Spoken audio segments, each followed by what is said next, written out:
I'm Lewis, the least important son of Duke Calvin. 3 months ago, I got hit by a truck and woke up in a completely different world, a world with knights, empires, and ice giants. Sounds cool, right? Not really. My father sent me north to develop a frozen, empty piece of land near the border. It's dangerous, cold, and nobody thinks I'll survive. He gave me some gold, a little food, a handful of knights, and basically said goodbye forever. I was sitting in a rattling carriage, freezing, feeling sorry for myself, when something amazing happened.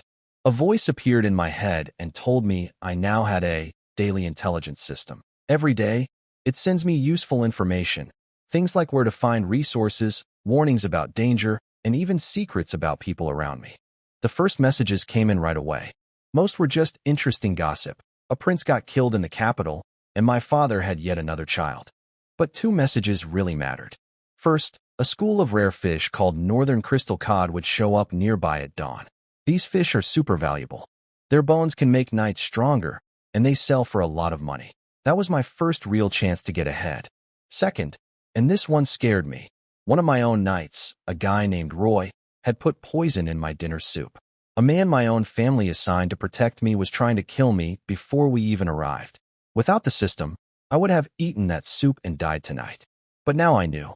I stepped out of the carriage, looked at the bubbling pot, looked at the knights waiting for me to eat first, and smiled. I finally had an edge in this cruel, frozen world. I took the bowl of soup and raised it to my lips, but then I stopped. I handed it to Roy and told him to drink it instead. His face went white. He tried to make excuses, saying the Lord should eat first, but I gave him a direct order. When he still refused, Captain Lambert and the other knights figured out something was wrong. They surrounded Roy and forced the bowl toward him. Roy panicked and tried to run, but they grabbed him and held him down. Now everyone knew the soup was poisoned. I asked him who sent him. He broke down and confessed. It was my older brother Benjamin. He wanted me dead, so I couldn't compete for the family title. Benjamin promised Roy a promotion and a ticket back south if he killed me. Roy begged for mercy, saying he was just following orders. But I couldn't let a traitor live. I gave Lambert the signal. One swing of his sword, and it was over. The camp went quiet after that. I could see it in everyone's eyes. They were scared. Not just of what happened to Roy, but because they understood him. They didn't want to be here either. They were all sent north because their families didn't care about them, just like mine didn't care about me. So I gave them a choice. I told them anyone who wanted to leave could go right now. I'd even write a letter to protect them. But after tonight, desertion would mean death. Nobody moved. They knew going back wasn't safe either. Then I spoke from my heart. I told them the truth. We were all thrown away by people who thought we were worthless. But that didn't make it true. They earned their positions through real effort and real fights. The people who sent us here were the real cowards, sitting comfortably in their castles. I asked them to imagine what could happen if we actually made it. If we built something real in this frozen land. I promised them that if we survived, I would share everything with them. Some of them could become barons, viscounts, maybe even earls. For a moment, nobody said anything. Then Lambert dropped to one knee, hit his chest with his fist, and swore to follow me. One by one, the rest did the same.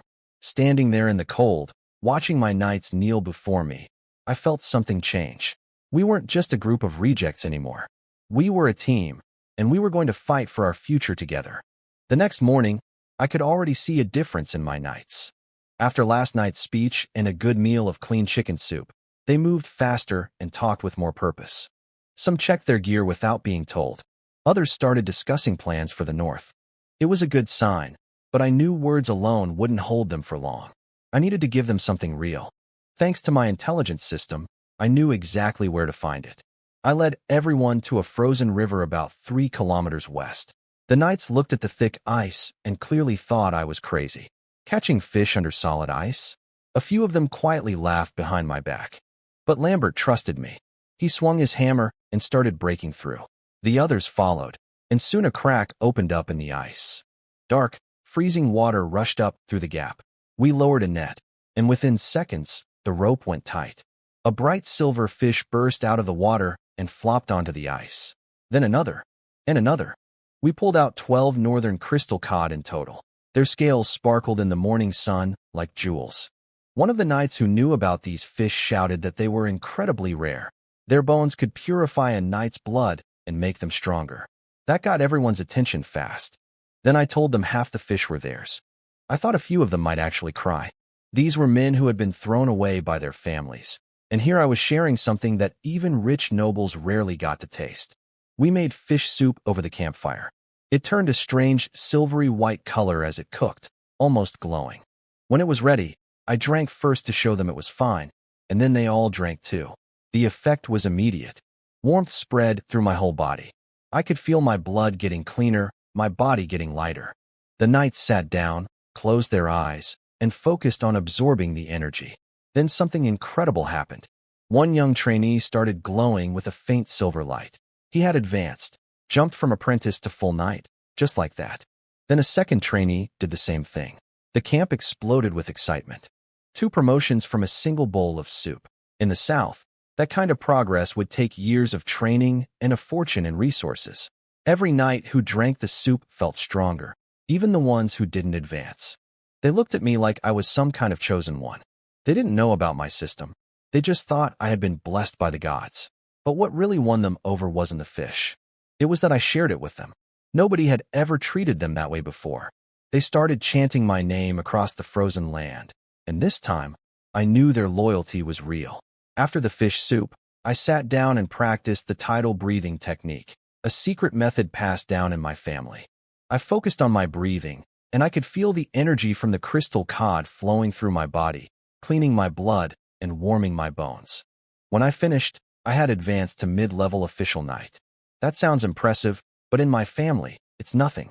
My older brother is already a peak knight and famous across the empire. The knight ranks go from apprentice, to official, to elite, to transcendent, to peak, and finally legendary. I was still near the bottom, but I wasn't worried. With my daily intelligence system, I knew more opportunities would come. When I opened my eyes, the knights cheered for me again. That felt good. Their loyalty was solid now, at least for the moment. I asked Lambert how far we were from Frosthalberd City, the capital of the northern province. About 200 kilometers. Normally that would take 5 or 6 days, but I ordered everyone to push harder and get there in 3. With their morale so high, I knew they could do it. The reason I was in such a rush? My system had given me 3 new pieces of intelligence. First, in 3 days, a young man named Ware would show up at the city's black market as a slave. He had the potential to become a top-tier knight. That kind of talent was incredibly rare. Top-tier knights were the backbone of kingdoms. I couldn't let someone like that slip away. Second, an alchemy apprentice named Silco would also end up at the same black market. He had stolen a secret formula from the Golden Essence Guild and was hiding among the slaves to escape. Alchemists were like chemists in this world. They could turn cheap materials into valuable ones. Even my powerful family only had 3 of them. An apprentice would be a huge gain for me. My plan was simple: buy both of them at the slave market before anyone realized their true value. The third piece of news was that Duke Edmund, the governor of the north, was furious about all the useless noble sons being dumped in his territory. I couldn't blame him. The empire wanted strong young lords to secure the border, but every family just sent their worst. I was one of them, at least on paper. Edmund had sacrificed everything to stop a rebellion 2 years ago: his fortresses, his army, even his only son. And now, instead of real help, he was getting gamblers, lazy kids, and spoiled brats. His reports described the other noble sons arriving in the north, and none of them sounded impressive. My own file probably said the same kind of things. But that was fine with me. Let everyone underestimate me. While they saw a worthless 8th son, I had a system feeding me secrets every day and a group of loyal knights who believed in me. The lower their expectations, the bigger my advantage. We pushed hard and made it to Frostland City in 3 days. As we approached the gates, the guards noticed our group. Over 40 knights marching together with my family's crimson moon flag flying from the carriage. I stepped out, introduced myself as Louis Calvin, and told them I was here to see Duke Edmund. The Calvin name still carried weight, even this far north. A middle-aged official came out quickly to lead us inside. The city itself was rough. The streets were wide but full of holes, covered in snow and mud. Most buildings were old stone and wood, some half-ruined. The people walking around looked either exhausted or empty, soldiers worn out from years of fighting, and common folk just trying to survive. It wasn't pretty, But considering all the wars and rebellions this place had been through, I was honestly surprised it was still standing at all. We were taken to the governor's office. No fancy decorations, just a desk, some old bookshelves, and a military flag on the wall. Behind the desk sat Duke Edmund. He had a deep scar running down his face, and his presence filled the room like a wall of stone. This man had fought real wars and lost his own son defending the North. He looked me over and wasn't impressed. He called me a mid-level knight with a mocking tone and compared me to my famous older brother. I didn't react. In this world, strength is everything, and I wasn't strong yet. No point getting upset about the truth. I skipped the small talk and handed him my royal documents. I was here to pick my territory. He spread a map across the desk. The northern province was enormous, roughly half the size of Russia from my old world. A few areas were marked in red as off-limits, but everything else was open. And because I had arrived earlier than most of the other noble sons, who were dragging their feet, dreading the north, I had first pick. This was the moment I had been preparing for. Over the past few days, my intelligence system had been feeding me information, and I had been piecing it all together, comparing locations, looking for the best possible spot. I already knew exactly what I wanted. I pointed to a spot where the Green Rock Ravine met the Gray Moss Tundra, about 75 kilometers from Frosthowl Fjord. Edmund looked surprised. The area was one of the best in the entire north. Slightly warmer temperatures, land where crops could actually grow, a stream for fresh water and fishing, and veins of cold iron or underground. In a frozen wasteland, this was practically a gold mine. He studied me again, clearly rethinking his first impression. He even praised my choice, saying the North might have hope if every frontier lord had my eye for opportunity. He stamped my registration with the official Frostland seal, and just like that, the land was mine. I kept my face calm, but inside I was thrilled. What Edmund didn't know was that my system had shown me things about this territory that even he hadn't discovered yet. If he knew the land's true value, he never would have let me have it. But he didn't know, and now it was mine.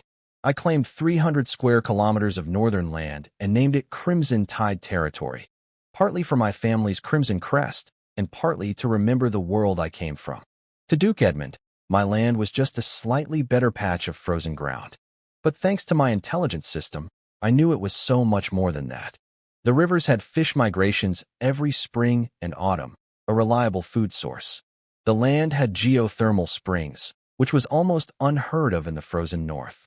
Those springs warmed the soil enough to grow tough crops, and even created natural hot springs.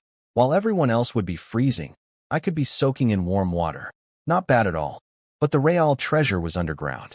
There was regular cold iron ore for making weapons, and at the edge of my territory, a hidden vein of something called magic marrow ore. It was like sulfur from my old world, a key ingredient for making explosives.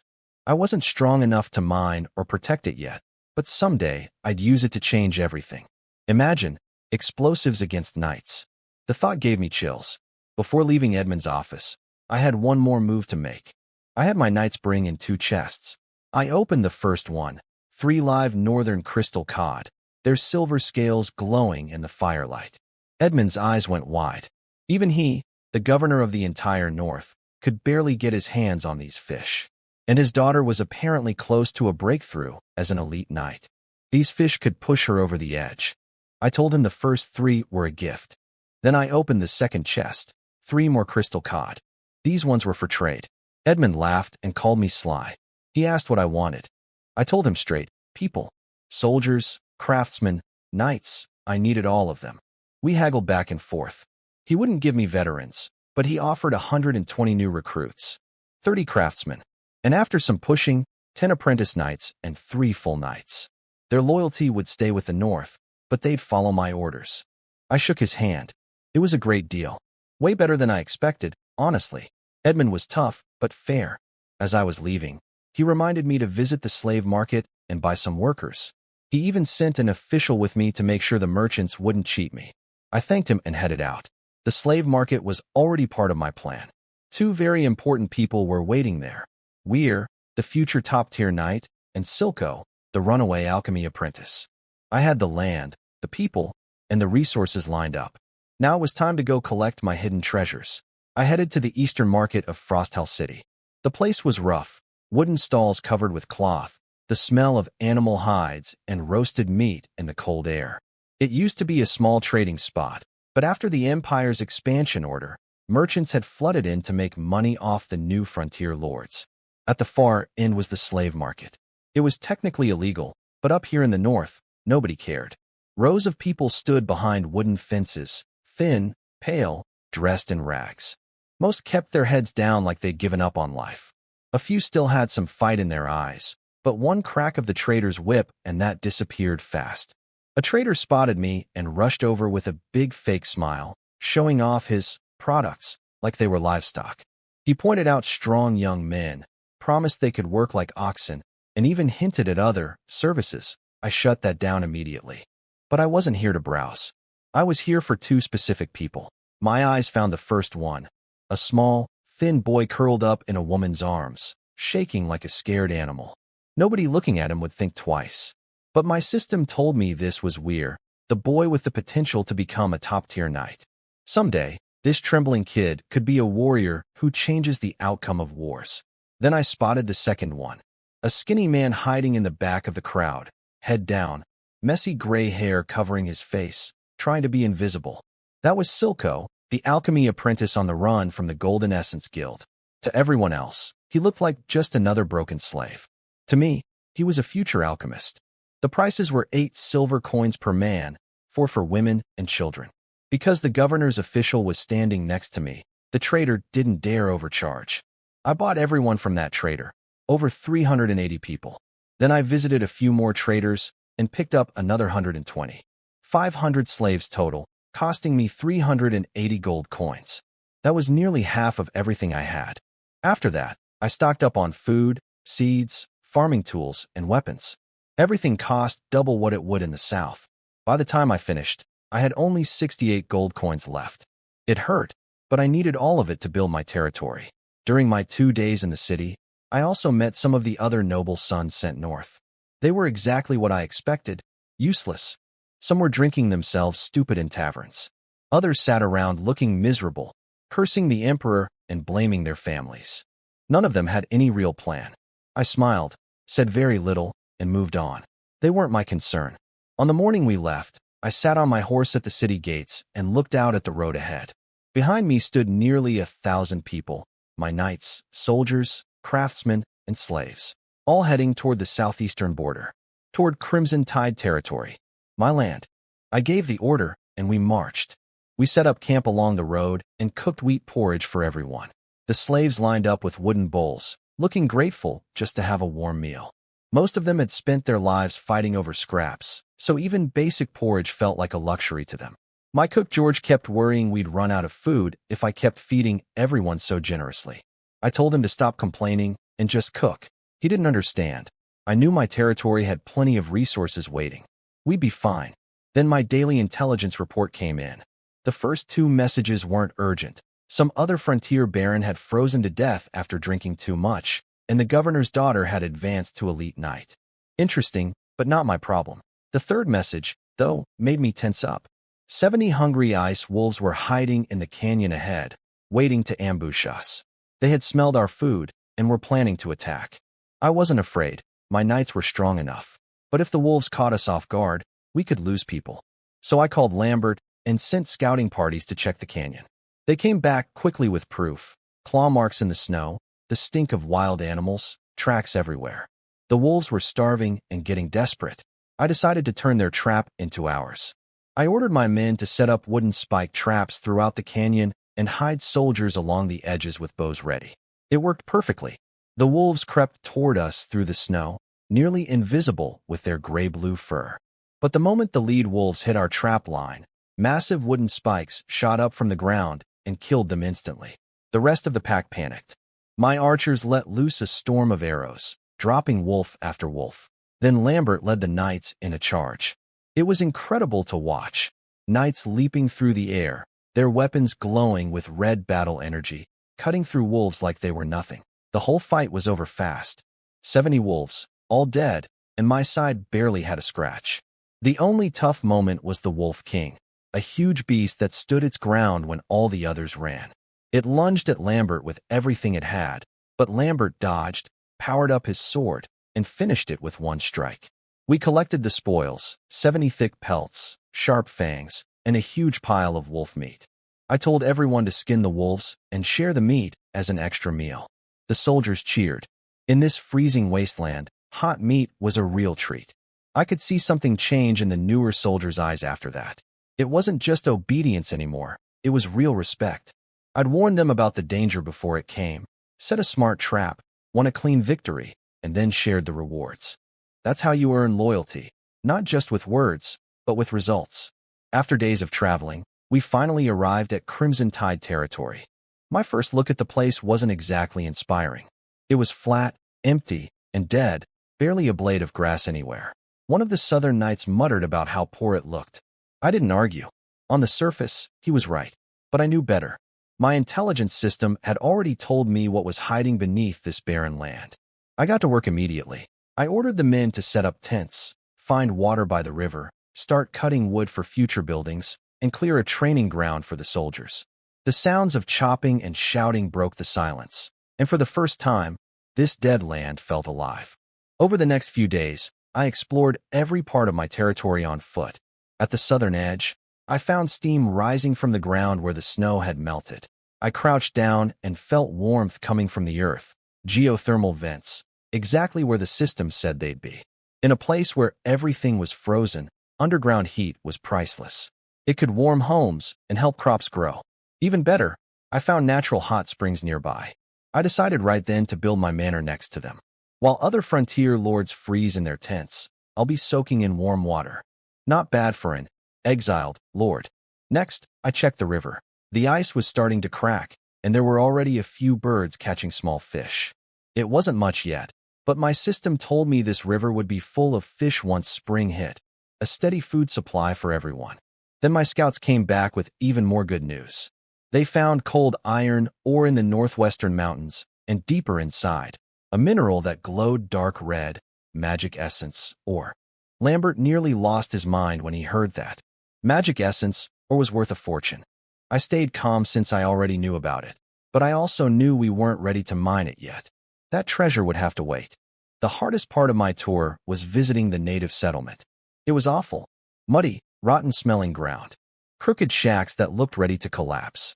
The people living there were mostly old folks, women, and children in torn clothes that couldn't keep out the cold. The previous overseer had run away and left them to die. A few skinny children hid behind a doorway, watching me with scared eyes. I took some dry food from my pocket and held it out.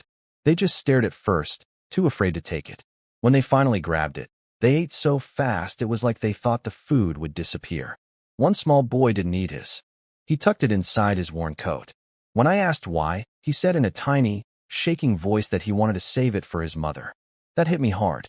Back in the South, nobles fed their dogs better meat than what this child had ever tasted. It wasn't right. I stood up and called out to all the natives. Anyone willing to work could come to my camp. I promised food and shelter. They looked at me with empty, doubtful eyes. They'd been let down too many times to trust anyone easily. But after seeing the children eat, they slowly nodded and agreed to come. They figured things couldn't get any worse, and I was going to make sure they got better. I stood on a small hill and looked out at the land below, the spot I had chosen for our first settlement. It was near a geothermal vent, so the ground was warmer than anywhere else, and the hill blocked the worst of the icy wind. Perfect for building. Mike, my chief craftsman, asked if we should start with a castle. I said no. Houses for the people came first. When he asked where I would live, I told him I'd stay with everyone else. He looked surprised, but I meant it. We were all in this together. I designed the homes myself, combining what northerners here already built with Viking-style longhouses I remembered from my old world. Each house was dug about a third below ground to trap heat. The walls used wooden frames woven with willow branches and packed with grass and mud, strong, warm, and fast to build. Mike was impressed. He thought I was some kind of natural architect. Really, I just had two worlds of knowledge in my head. Construction started right away. Teams of 20 worked together, 2 soldiers leading 18 slaves and refugees. The frozen ground was brutal. Every hit of the shovel sent a jolt through your arms. I made a point of grabbing a shovel myself at different work sites. I'd dig for about 10 minutes, chat with the workers, then move on to the next group. I wasn't trying to do their job. I wanted them to see that I wasn't above them. When even the Lord is sweating in the dirt, nobody has an excuse to complain. I kept things simple as I walked around. That frame looks solid. Pack the mud thicker or you'll feel the cold tonight. Almost done? I'll send hot soup over. Small things, but they mattered. Morale went up everywhere I went. In just a few days, the first group of houses was finished. They looked like small hills poking out of the snow, roofs covered in thick grass and mud, blending right into the landscape. Simple on the outside, but warm and dry inside. For the frozen north, these were some of the best homes anyone could ask for. With the settlement taking shape, I decided it was time for something bigger, a celebration. I needed to win people's hearts, not just feed their stomachs. That night, we lit a huge bonfire on the open ground. Nearly 1,000 people gathered around it. Former slaves, northern natives, wanderers we'd picked up along the way, soldiers, and knights. Different backgrounds, but all of them now belonged to Crimson Tide territory. I stood on a large stone in front of the fire and spoke to them. I told them this celebration was to honor our first homes, that this land was now theirs, and they were its true masters. Nobody cheered. They just stared at me, confused. The word, masters, didn't mean anything to people who had only ever been told to work and obey. Some of them probably thought the celebration was actually some kind of punishment ceremony. That's how broken their trust was. I expected that reaction. Words alone wouldn't change anything. So I moved to the next part, rewards. I had Silco, my new steward. Yes, the alchemy apprentice I bought at the slave market, read out a list of names. These were the hardest workers and most loyal people from the past few days. But when their names were called, they didn't step forward proudly. They flinched. They trembled. Some tried to kneel and beg for mercy. In their experience, being singled out by a lord meant punishment or death. They had no idea what was actually coming. The slaves whose names were called stepped forward, shaking with fear. They had no idea what was coming. I kept it simple. I told them they had worked hard to help build our territory, and now they would get what they deserved. Then I took their slave contracts from Silco and threw them into the bonfire. From today, you are no longer slaves. You are free people. For a second, nobody breathed. Then the place erupted. People screamed, cried, and fell to the ground. One man with a weathered face dropped to his knees and slammed his forehead against the frozen earth so hard it bled. He called me a savior. A young woman covered her face and sobbed. An old man raised his trembling hands like he was praying. Freedom. For people who had been treated as property their entire lives, that single word meant everything. The slaves who hadn't been called watched with wide eyes, full of regret that they hadn't worked harder. So I gave them something even bigger, a promise. I announced that every month, more than 10 slaves who contributed to the territory would earn their freedom. Work hard, and anyone could become free. Anyone could even own their own land someday. That broke them completely. One by one, they dropped to their knees, shouting, "Great Master," over and over until it became a thundering chorus that echoed across the night sky. These were people who had been numb and broken for years, and now they were alive again, all because someone gave them hope. Even my knights looked stunned. A few of the younger ones seemed confused by how much power a simple promise could have. Standing up on that stone, I felt the weight of it. In my heart, I knew slavery was wrong and needed to end. But I couldn't free everyone at once. That would cause chaos. A reward system made more sense. Free people gradually, keep everyone motivated, and let the territory grow at the same time. The truth was, free citizens and slaves in my territory wouldn't live that differently. Everyone's harvest went into a shared pool that I managed. But having 2 levels gave people something to strive for. Then I turned to my soldiers and knights. I opened several wooden chests filled with thick leather armor and warm boots. In the north, where everyone was cold and poor, good gear was worth more than gold.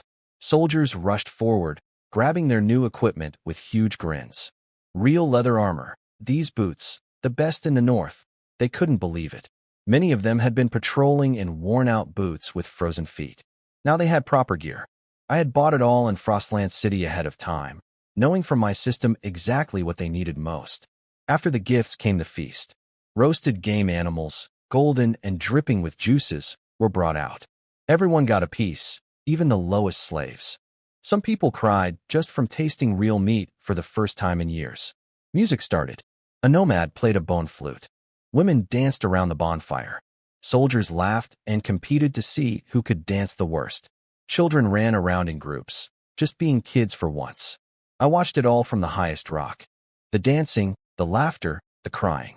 These people had put their hope in me. Every single one of them was counting on me to keep them alive and build something worth living for on this frozen land. I wasn't going to let them down. I put Silco, or Hilco, as he called himself, to work right away.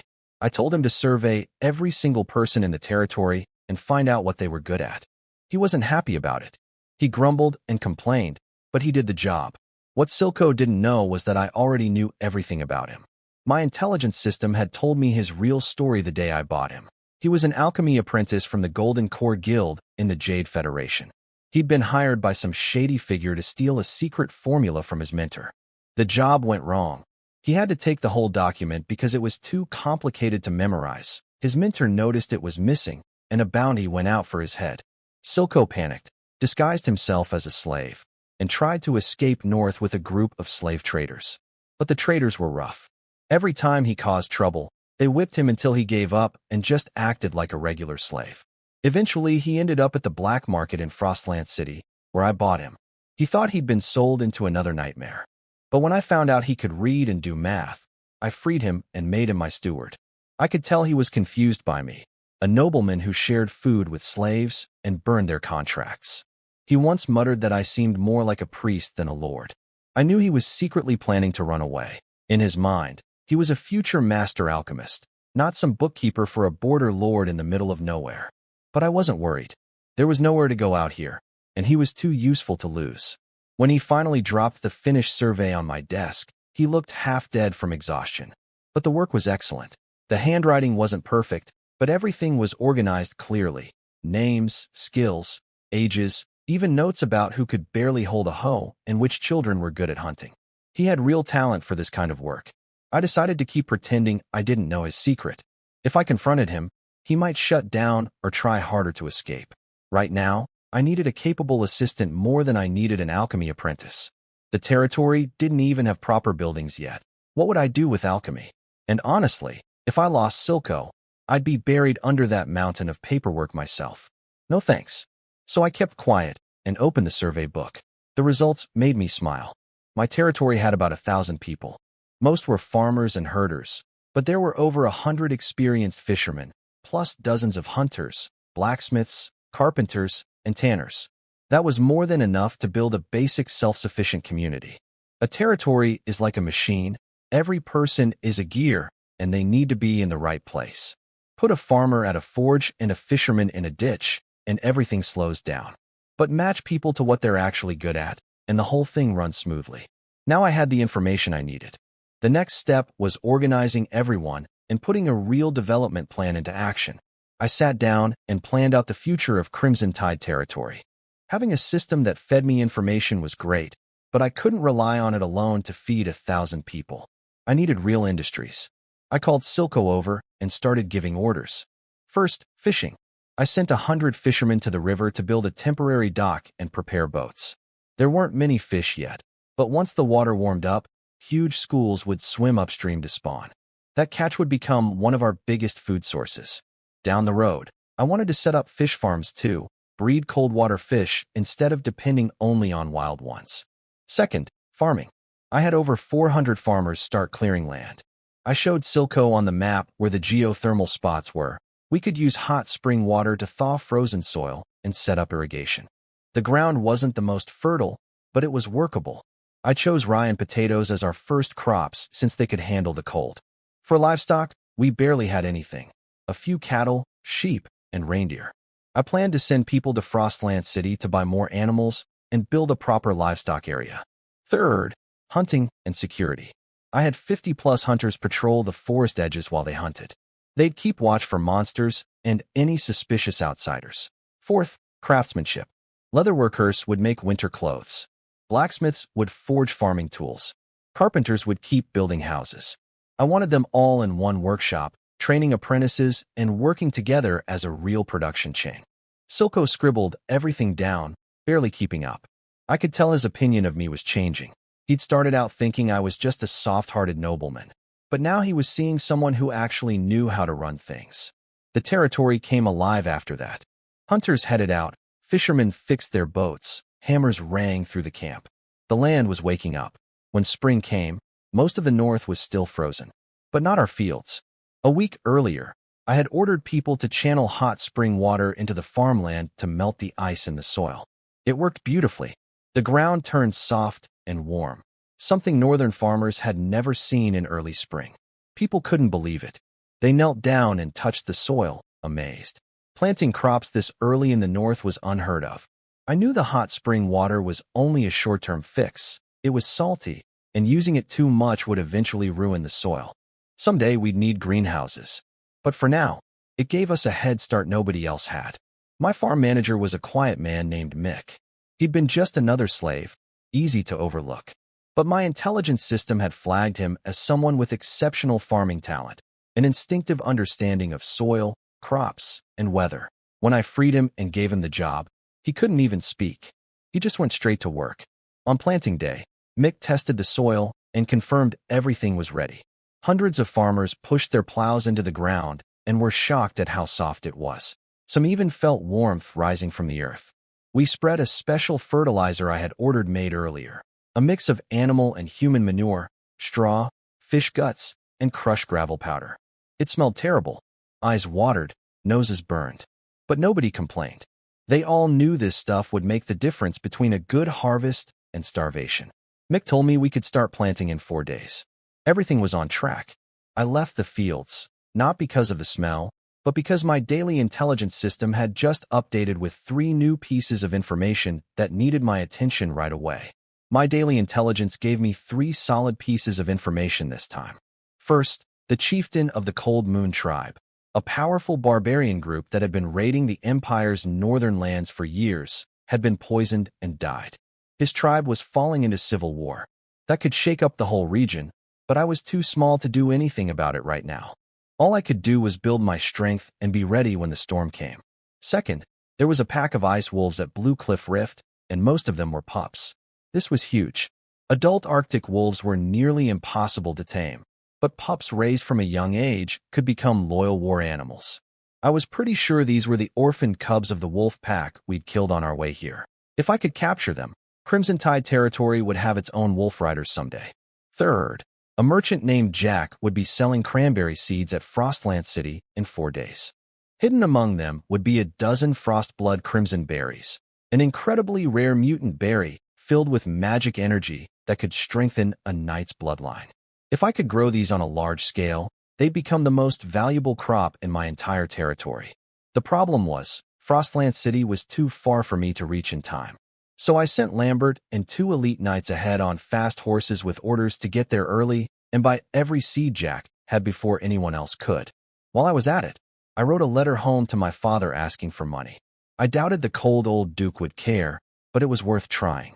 Even a little gold could speed up our development. I sealed it and gave it to Lambert to deliver through our family's trade network. The next morning, I led a group of hunters and knights to Blue Cliff Rift to get those wolf pups. My lead hunter, AG, had sent scouts the night before. They confirmed the adult wolves had lost their leader and the pack was fighting among itself. Only a few old females and about 20 pups remained, hiding in rocky caves. Perfect timing. We split into 2 teams. The first team, knights on horseback, dragged fresh deer meat and blood near the cave entrance to lure the adult wolves out. It worked.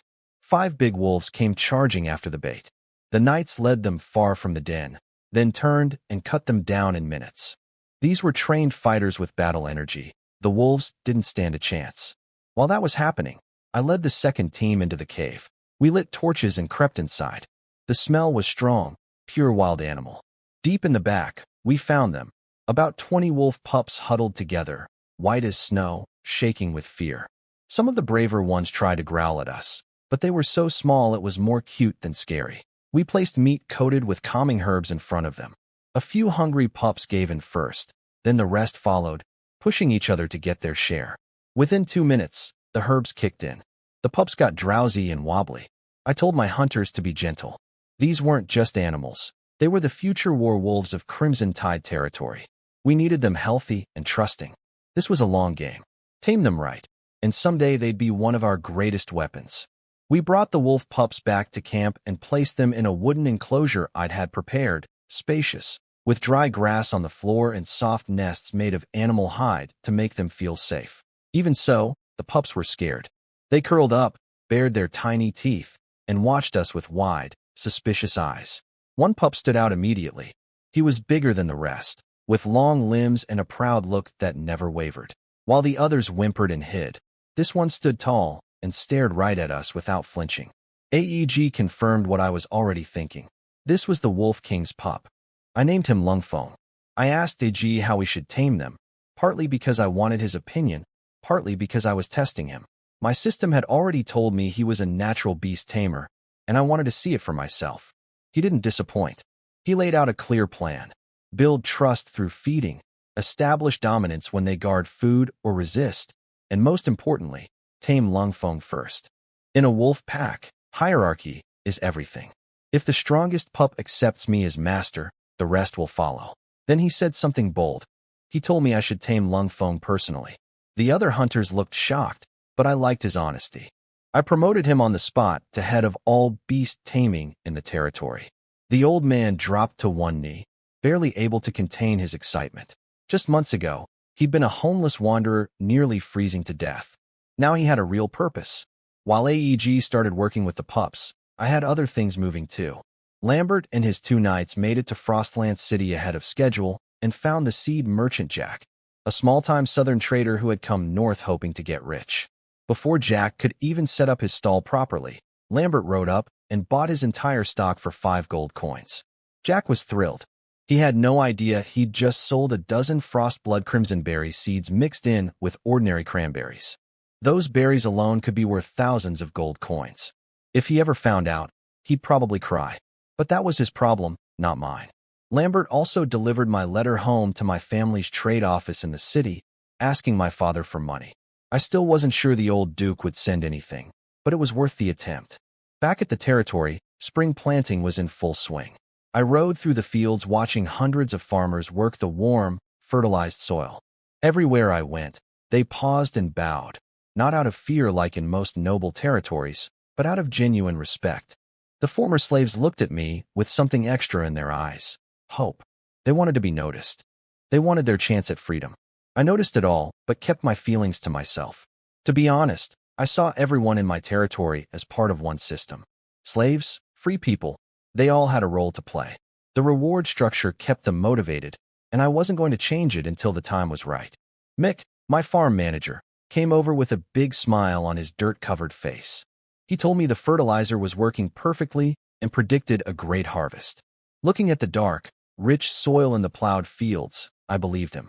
Things were coming together. Wolf pups being tamed, rare seeds secured, crops going in the ground, and people working harder than ever. Crimson Tide territory was starting to become something real. Mick confirmed our first crops: rye, turnips, and potatoes. All cold-resistant, all fast-growing. If things went well, we'd have our first harvest in 3 months. Rye for flour, turnips for food and animal feed, potatoes for storage and emergencies. It wasn't exciting, but it was smart. Once I figured out greenhouse farming, I'd expand into more crops. For now, survival came first. Standing on the ridge, watching farmers work the dark soil in the sunlight, I felt something I hadn't felt since arriving in this world: real pride. This frozen wasteland was coming alive because of what we built. But while my territory was growing, trouble was brewing nearby. My intelligence system had already told me about the Cold Moon Tribe's chieftain being poisoned. What I didn't know yet was how bad things had gotten. The chieftain's entire family was being slaughtered, his wife, his sons, all killed one by one. Their heads were hung on stone pillars as a warning. Only one person escaped, a girl named Sif, the chieftain's daughter. Her brother Sigurd sacrificed himself, activated his blood fury berserker power, which burned through his own life force, just to buy her time to run south. She was out there somewhere, riding hard through the snow, alone and hunted. I didn't know yet that her path would cross mine, but the system had a way of connecting things. Meanwhile, I had my own business to handle. The river on the west side of my territory was about to come alive. Every spring and autumn, fish swam upstream to spawn. The locals had always known about it, but their methods were primitive, poking at fish with wooden spears or trapping a few in bamboo baskets. They caught barely enough to eat. I changed that. Over the past 2 weeks, I'd put 100 fishermen to work building a proper fishing operation. They hammered wooden stakes into the riverbank to make a dock. Carpenters led teams to build boats. By the end of 2 weeks, we had 10 fishing boats ready to go. Then yesterday, my intelligence system delivered the message I'd been waiting for. A large school of fish would gather in the river tomorrow. I ordered every fisherman to the docks. The next morning, I stood on the dock and looked out at 100 men lined up with nets and spears. I gave them a short speech, reminded them how empty this place was a month ago, how they'd built everything with their own hands, and how today was the day we'd prove that the days of hunger were over. They raised their nets and shouted, "Full loads, together." My fisheries officer, Luke, stood next to me looking nervous. He believed in me. My predictions had always been right, but fishing is unpredictable. He was afraid that if we came back empty-handed, the men would lose morale, and I might take out my anger on someone. Maybe him. I could see the worry on his face, but I stayed calm. I knew what the system had told me. The fish were coming. I told Luke to begin. He took a deep breath and gave the order. The fishermen split into 3 groups, just as I'd planned. The main team took the 10 boats out to the middle of the river, spreading large nets across the water to form a huge barrier. Everything was in position. Now we just had to wait for the river to deliver. The fishing operation went exactly as planned. My 3 teams worked the river perfectly. The main group took 10 boats out and spread large nets across the water, forming a tight circle that trapped the fish inside. The second group cast smaller nets along the shore to catch fish near land. The third group, locals with spears and traps, handled everything else, stabbing fish in the shallows and setting cages on the sandbars. When the nets started filling, the river practically exploded. Huge, fat fish slammed against the nets, jumping out of the water, their scales flashing in the sunlight. The fishermen pulled with everything they had, the boats tilting under the weight. By the time the last net came in, every boat was packed with flopping, splashing fish. The final count came in at over 3,000 fish. The dock erupted. Men were cheering, clapping each other on the back, laughing like they couldn't believe what just happened. Luke, my fisheries officer, looked at me like I was some kind of prophet. He'd been terrified all morning that we'd come back empty-handed and that my speech would look foolish. Now he was staring in amazement. I smiled, but I was already thinking ahead. A big catch means nothing if you waste it. First, I set rules for sustainability. All nets had to have larger holes so young fish could escape and grow. I limited fishing to certain hours each day and declared 1 day per week as a rest day. No fishing at all. I'd seen what overfishing could do in my old world. I wasn't going to drain this river dry for 1 good season. I also started planning fish farms. I wanted to select the best fish as breeding stock and raise them in controlled waters. Wild fishing was great, but depending entirely on nature was risky. A proper fish farm would give us a reliable supply no matter what. Looking at the mountain of fish piled up on the dock, I thought about what to do with all of it. We'd been in Crimson Tide territory for almost a month now. That felt worth celebrating, not just the catch, but everything we'd accomplished. When I arrived, this was a dead, empty land with broken people. Now we had houses, farms, boats, and a real community. The fishermen, craftsmen, and soldiers all deserved recognition. I decided to hold a feast. We'd use some of the fish for the celebration, but the rest had to be preserved. 3,000 fish could feed 1,000 people for days, but winter would come again, and we'd need stored food when the river froze over. Then an idea hit me, a method for preserving fish long-term. Something from my old world that nobody here had tried yet. I wanted to test it right away. In the evening, the sunset bathes red tide territory in warm light. Near the hot springs, a smoking shed has several fish hanging on wooden racks. The fish have golden, slightly wrinkled skin and emit a strong, smoky smell. Lewis stands nearby, examining the fish after hours of smoking. He gently presses the surface with his fingers, satisfied with the dry, firm feel. Sally stands beside him, nervously speaking, her hands twisting together. She looks worried she didn't do a good job. Lewis looks up and praises, "The smoking is good. The texture and color of the fish are very nice." Sally breathes a sigh of relief and shows a small, nervous smile. "It's all thanks to your method. Without your guidance, We couldn't have done it. You're skilled with your hands, Lewis says casually, tearing off a piece of fish and putting it in his mouth. Although the fish meat is dry and tough, the rich smoky aroma slowly spreads in the mouth when chewing, and the taste is quite good. Hiroko, standing nearby with crossed arms, yawned tiredly, with dark circles almost falling off his face. It's not that Lewis forced him, but who else in the territory can read and write besides them? So he could only reluctantly work a long schedule. Today, to comfort him, Lewis brought him here to eat fish. Hey, try this. Lewis casually handed over a smoked fish. Hiroko's tired eyes showed a hint of interest, and he took a bite. It tastes better than I expected. This is Sally's hard work, Lewis praised. Hearing her name, Sally suddenly became a bit nervous and quickly waved her hands. No, I just followed your instructions to smoke the fish. I don't really know how to do this. Lewis listened quietly to Sally, but his gaze stayed on the smoked fish. The Red Tide Territory is located in the cold northern region, where food resources are limited. Fishing is an important supply source, but every winter and early spring, the rivers are almost frozen, and there is little catch. To avoid famine, he needed to find an effective way to preserve food through the long cold winter. So Lewis thought of an innovative method, using geothermal heat to smoke the fish. Hot spring smoked fish? Can that really work? When Hiroko first heard about this plan, his eyes were full of disbelief.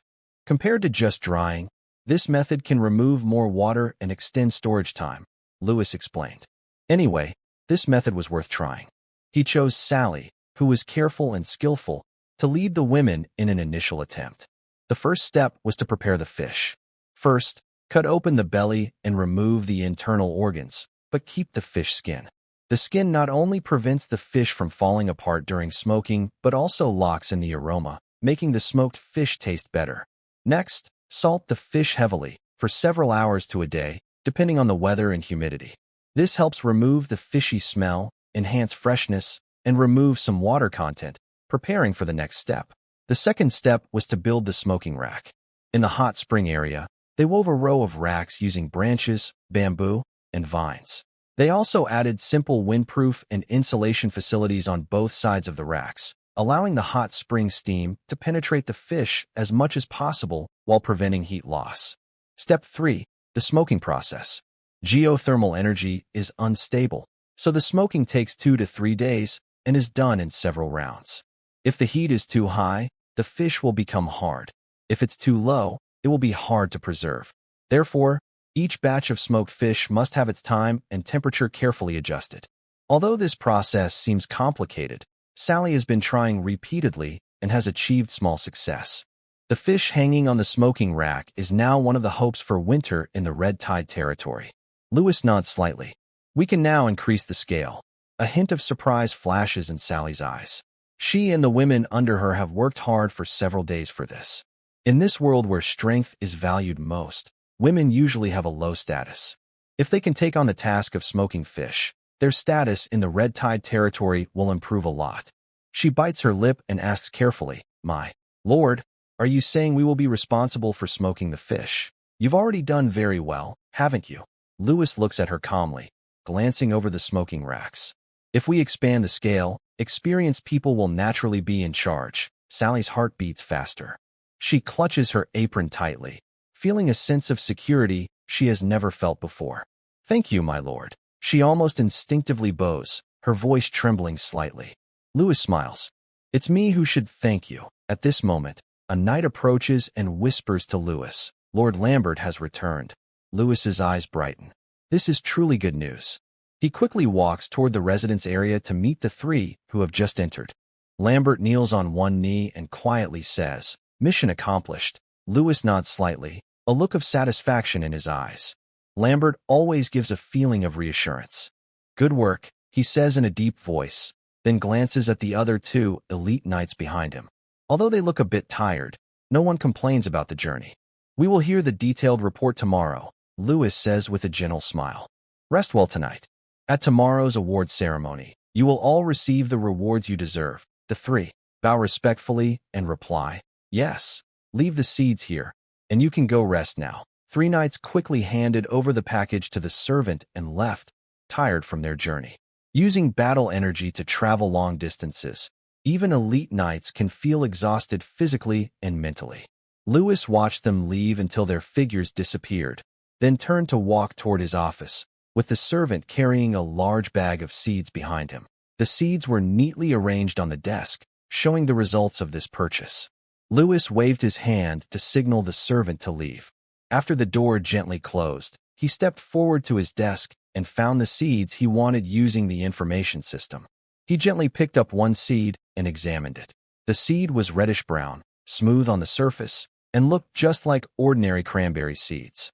If he didn't have the information system, he might have mistaken it for a common seed. But it was definitely not ordinary.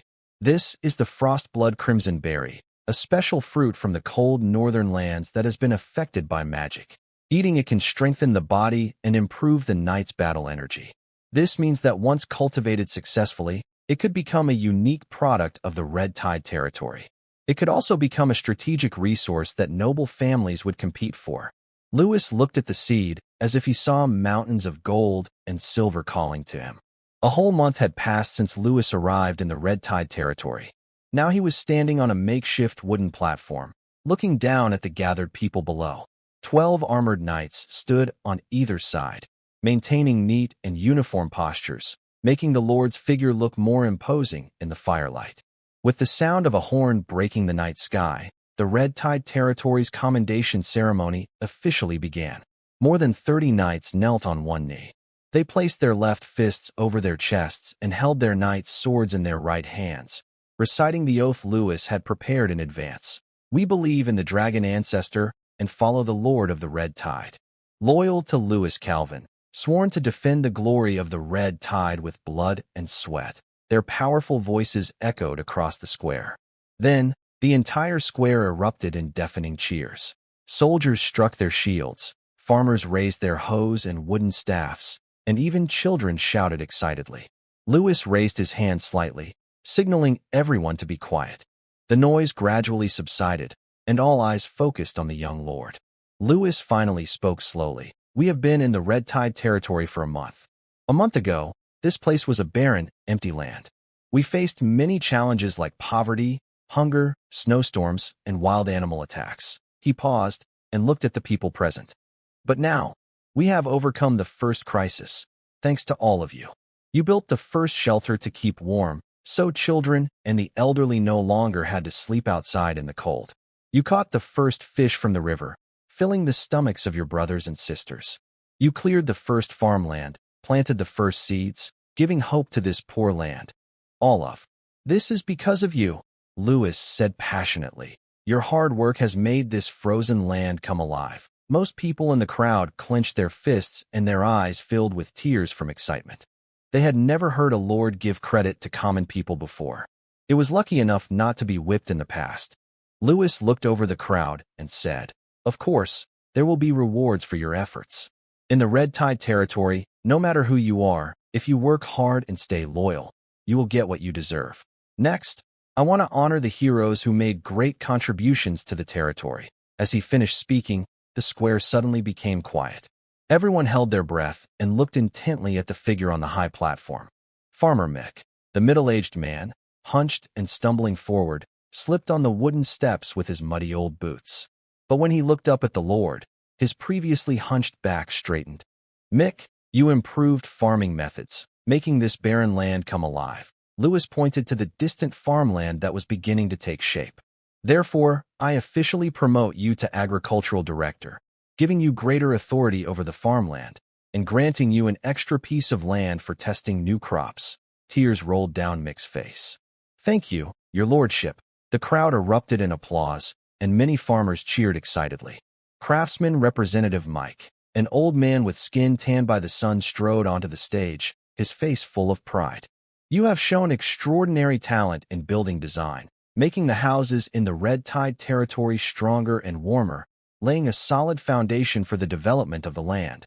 Lewis pointed to the row of semi-underground communal homes around the square. "Therefore, I have decided to give you the authority to lead the craftsmen's team, along with more funding support." Mike trembled with excitement. "Your subordinate will not let you down, Fisherman Luke." Next, about a dozen people were called onto the stage. They had various backgrounds: knights, craftsmen, hunters, farmers. Most of these people came from humble origins, some were even slaves. Lewis stepped forward and personally pinned special labor medals on each awardee. Due to limited resources, it was just a wooden medal carefully carved by a carpenter. However, the recipients held the medals carefully, afraid they might drop them. After the awards, Lewis shouted to the crowd, "These people have contributed their sweat and blood to the prosperity of the Red Tide territory. Let's give them a round of applause." Clap, clap, clap. Thunderous applause suddenly erupted, echoing throughout the square. The awardees straightened their backs, tears of excitement in their eyes.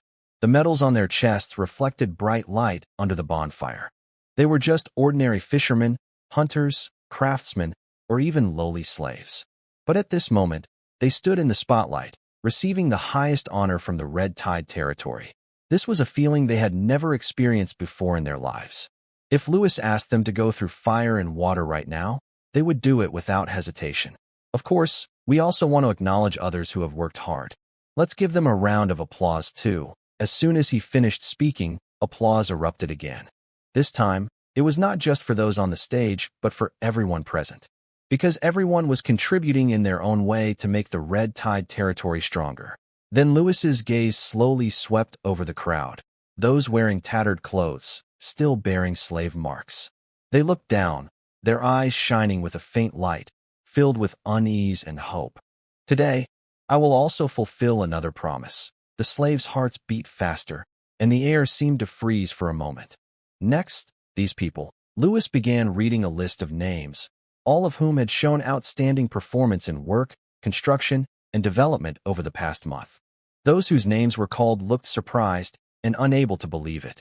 It wasn't until someone pushed them gently that they reacted and nervously walked onto the stage. "You are now officially free." Lewis waved his hand, and the knights stepped forward to burn their slave certificates. They immediately burst into tears, knelt down, and bowed their heads to thank Lewis for his kindness. At the same time, the remaining slaves looked on with mixed feelings, some envy, some regret, but mostly hope. They believed that if they behaved better, they might be next time. Loyalty and talent are more important than bloodline. Lewis's voice echoed across the square. From today, the Red Tide territory will establish a regular reward system. Anyone who contributes to the land will receive appropriate rewards. This news made the square lively, and everyone's face shone with hope. Changing social classes was no longer an impossible dream, but a real goal that could be achieved through effort. Cheers to the prosperity of the Red Tide territory. Lewis raised his glass. The strong drink reflected the campfire, casting a fiery glow. Everyone raised their cups and cheered loudly. The smell of grilled fish filled the air. Women carried plates of freshly cooked fish. The villagers sat together, holding their hot fish, eating and chatting, occasionally laughing. "To our great Lord," someone shouted loudly.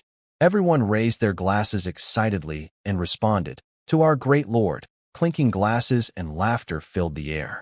Lewis, sitting at the main seat, watched all this with a smile on his face. Compared to the secret fights at noble banquets in the South, he preferred gathering here with ordinary villagers around the campfire, laughing, singing, and dancing.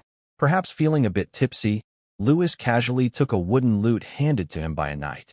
His slender fingers plucked the strings, producing a series of clear notes, and he began singing a folk tune from his homeland. "Earth, snowdrop, snowdrop, opening in the morning breeze. Bless my hometown forever." The square suddenly fell silent, everyone listening intently, as if transported to that distant place. When the last note fell, the cheers erupted like a tidal wave.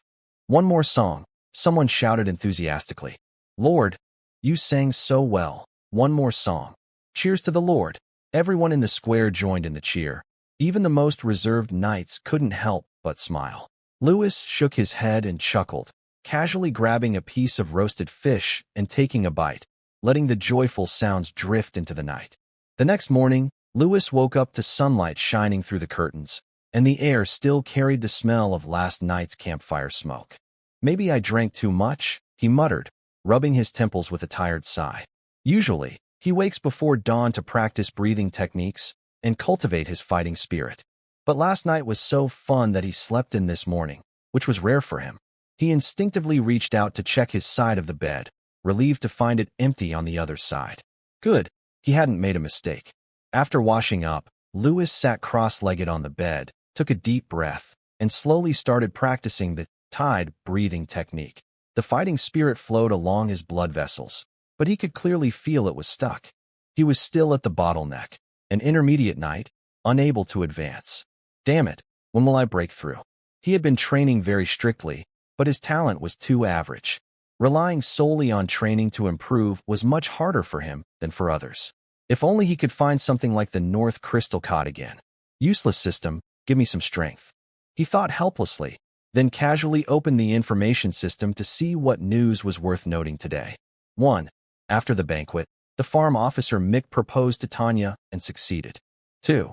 The young wolf Cold Wind from the ice plain defeated all the pups raised by the Red Tide leader and became their wolf king. 3. Princess Shifu of the Cold Moon tribe fled to the Red Tide territory, exhausted and starving, and fainted in the wilderness. She will be eaten by passing frost bears at 5 p.m. today. The first piece of news made him raise an eyebrow. Mick, that old guy, actually got a marriage proposal? This farm officer spends all his time with soil, thinking about how to improve land and increase harvests. I didn't expect him to quietly handle such a big matter. Tanya, he remembers her, an indigenous widow in her early 30s with 3 children. She is strong-willed and capable. It's quite surprising that Mick managed to win her over. Well, congratulations. It seems the population of the Red Tide territory will grow again, he said with a light smile, feeling happy for his old friend. The second piece of news was exactly what he expected. Cold Wind truly did not disappoint. Among the young wolves, he stood out and became the Wolf King. Lewis had believed in him from the start. This young wolf naturally has a proud, kingly aura. In terms of size, expression, and eyes, he is different from other Arctic wolf pups his age. Becoming the leader of the pack was no surprise. Good, Lewis nodded with satisfaction. This is the fighting wolf I chose. But when his eyes fell on the third piece of news, his smile suddenly disappeared. The little princess of the Cold Moon tribe, Sif?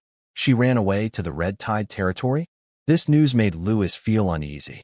He had been receiving daily updates about the Cold Moon tribe. Since the old chief died, the tribe has fallen into chaos. The old chief's family was eliminated, the elders lost authority, and the leaders each pulled in their own supporters, leading to fierce faction fights. If I had to describe it in one sentence, it would be, the Cold Moon tribe is a complete mess. But even so, Lewis didn't expect that the tribe's little princess would run away to the Red Tide territory and faint there. What's worse, at 5 p.m., she would be eaten by the frost-white bear. What's going on?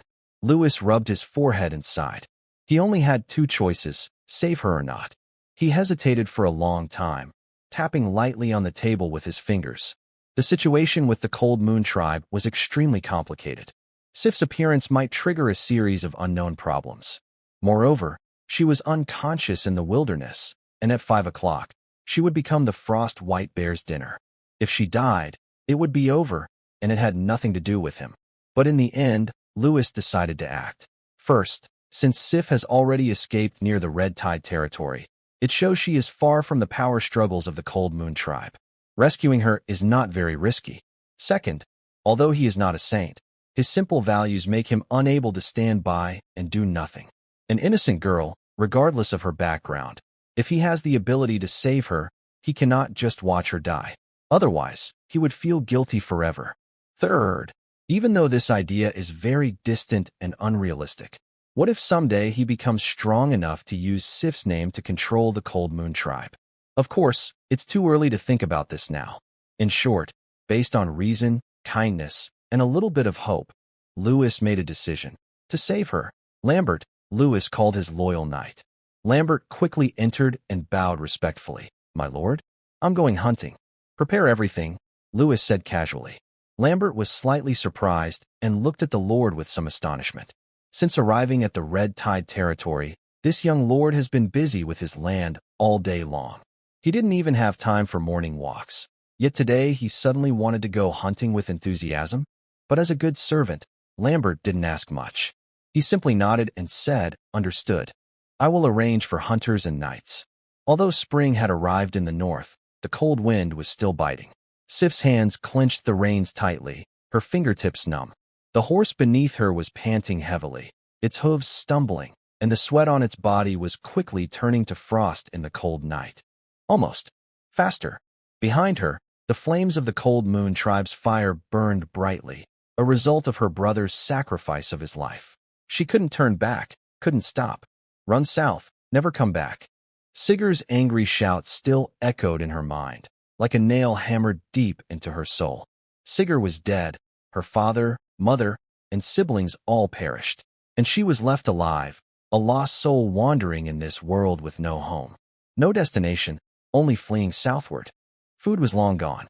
Sif could only drink from the river and survive on bark and a few wild fruits. A few days later, the warhorse finally grew tired and collapsed with a loud neigh. Sif also tumbled off the horse and fell heavily to the ground. She wanted to stand up, but she couldn't even move her fingers. Her consciousness gradually faded, and Sigurd's face appeared in her mind. "Sorry, brother. I can't go on." Her vision blurred, and Sif's awareness sank into darkness. A large group of Red Tide soldiers was moving north. The hunters looked focused, and the knights were alert, watching all around, each eager to do well in the hunt.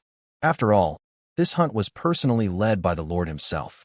Lewis, wrapped in a thick wolf fur cloak, rode his horse slowly and steadily. On the barren land, there were a series of scattered animal tracks. An experienced hunter immediately crouched down to examine them and whispered, "My lord, there are signs of rabbits nearby, and more than one." Lewis nodded gently, drew his short bow from his waist, nocked an arrow, and squinted ahead. Sure enough, near a patch of withered grass, a gray-white rabbit was cautiously poking its head out. The arrow shot through the air so fast, it was almost invisible, hitting the rabbit's neck precisely. The rabbit twitched once, then went still. Excellent marksmanship, truly worthy of the Lord. The hunters and knights immediately clapped and praised, flattering him. "Your lordship is both wise and brave, even hunting so accurately. Such archery skills. I dare say even the royal hunters would be envious. If we had 100 such sharpshooters in the northern province, we wouldn't fear barbarian invasions. Yes, yes. Truly a born warrior." Some knights even carried the rabbit to Lewis with admiration, saying, "My lord, could this rabbit be a descendant of the king of beasts? Otherwise, how could it be so hard to shoot?" Lewis's mouth twitched slightly. These people really know how to talk. But he didn't mind. After all, the Lord's authority and reputation sometimes had to be built on these small, legendary stories. Of course, this hunt was just a cover story. The real target was the little princess about to be swallowed by the icy white bear. Using hunting as an excuse to head north to find someone, Lewis simply didn't want others to know he had a prophetic ability. Of course, Lewis also knew that some clever people around him had already started to notice something unusual. They weren't fools. They had long suspected that their lord was too lucky. Since arriving in the northern province from the south, he could accurately predict all kinds of dangers and opportunities. If someone said it was just a coincidence, no one would believe it. But in this fantasy world, even if Lewis told them directly that he had a daily intelligence system, they wouldn't understand what those 6 words meant, since there are no internet stories here. So they just attributed all of this to the divine favor of the dragon ancestor. "This harvest is truly great. Lord, your archery skills are amazing." "Exactly. Today, even the dragon ancestor seems to be blessing us. Haha. When we get back, we must celebrate properly." Thus, as they joked and talked, the team continued their journey, gaining many rewards along the way. The hunters shot several fat deer and even caught some rare cold region fish near the ice river. Sometimes relaxing like this feels pretty good, Lewis thought, smiling as he watched everyone happily. Suddenly, a scout hunter hurried back to the group, looking strange. "Lord, we found a girl ahead." His words made the entire hunting team fall silent, all looking at him with confusion. "A girl?" Lambert frowned. How could there be a girl in the wilderness, not far ahead, near the ice river? The hunter panted, still a little scared. "She was lying in the snow. Looks like she's unconscious." Lewis's eyes flickered slightly, but he kept a calm expression. "Lead the way." When they crossed a small grove and approached the ice river, they found the unconscious girl, Schiff. She was lying face up on the cold snow, curled slightly, with messy white short hair scattered by the wind and snow. Her fur coat was old and torn, with her shoulders and arms exposed to the air, turning purple from the cold. A few unhealed wounds showed the hardships she had endured in the past few days. Despite her delicate face, she still carried a stubborn look. Even in unconsciousness, she appeared strong and not weak at all. An experienced hunter leaned over to observe her for a moment, his face changing. "My lord, she is from the northern tribe." Another hunter looked closely at the patterns on her belt and quietly added, "The Cold Moon tribe." The air suddenly grew quiet for a few seconds. The surrounding knights couldn't help but exchange glances. The Cold Moon tribe is a major enemy of the northern province. But Lewis only took a quick look and made a decision. Take her back for treatment. The knights didn't hesitate. They quickly lifted the girl carefully onto a warhorse. The hunters, with a full cart of game, set out on their journey home. Back at the Red Tide territory, the girl was taken to an empty room and handed over to a native healer with some medical knowledge. Lewis was silent for a moment, his gaze fixed on her face.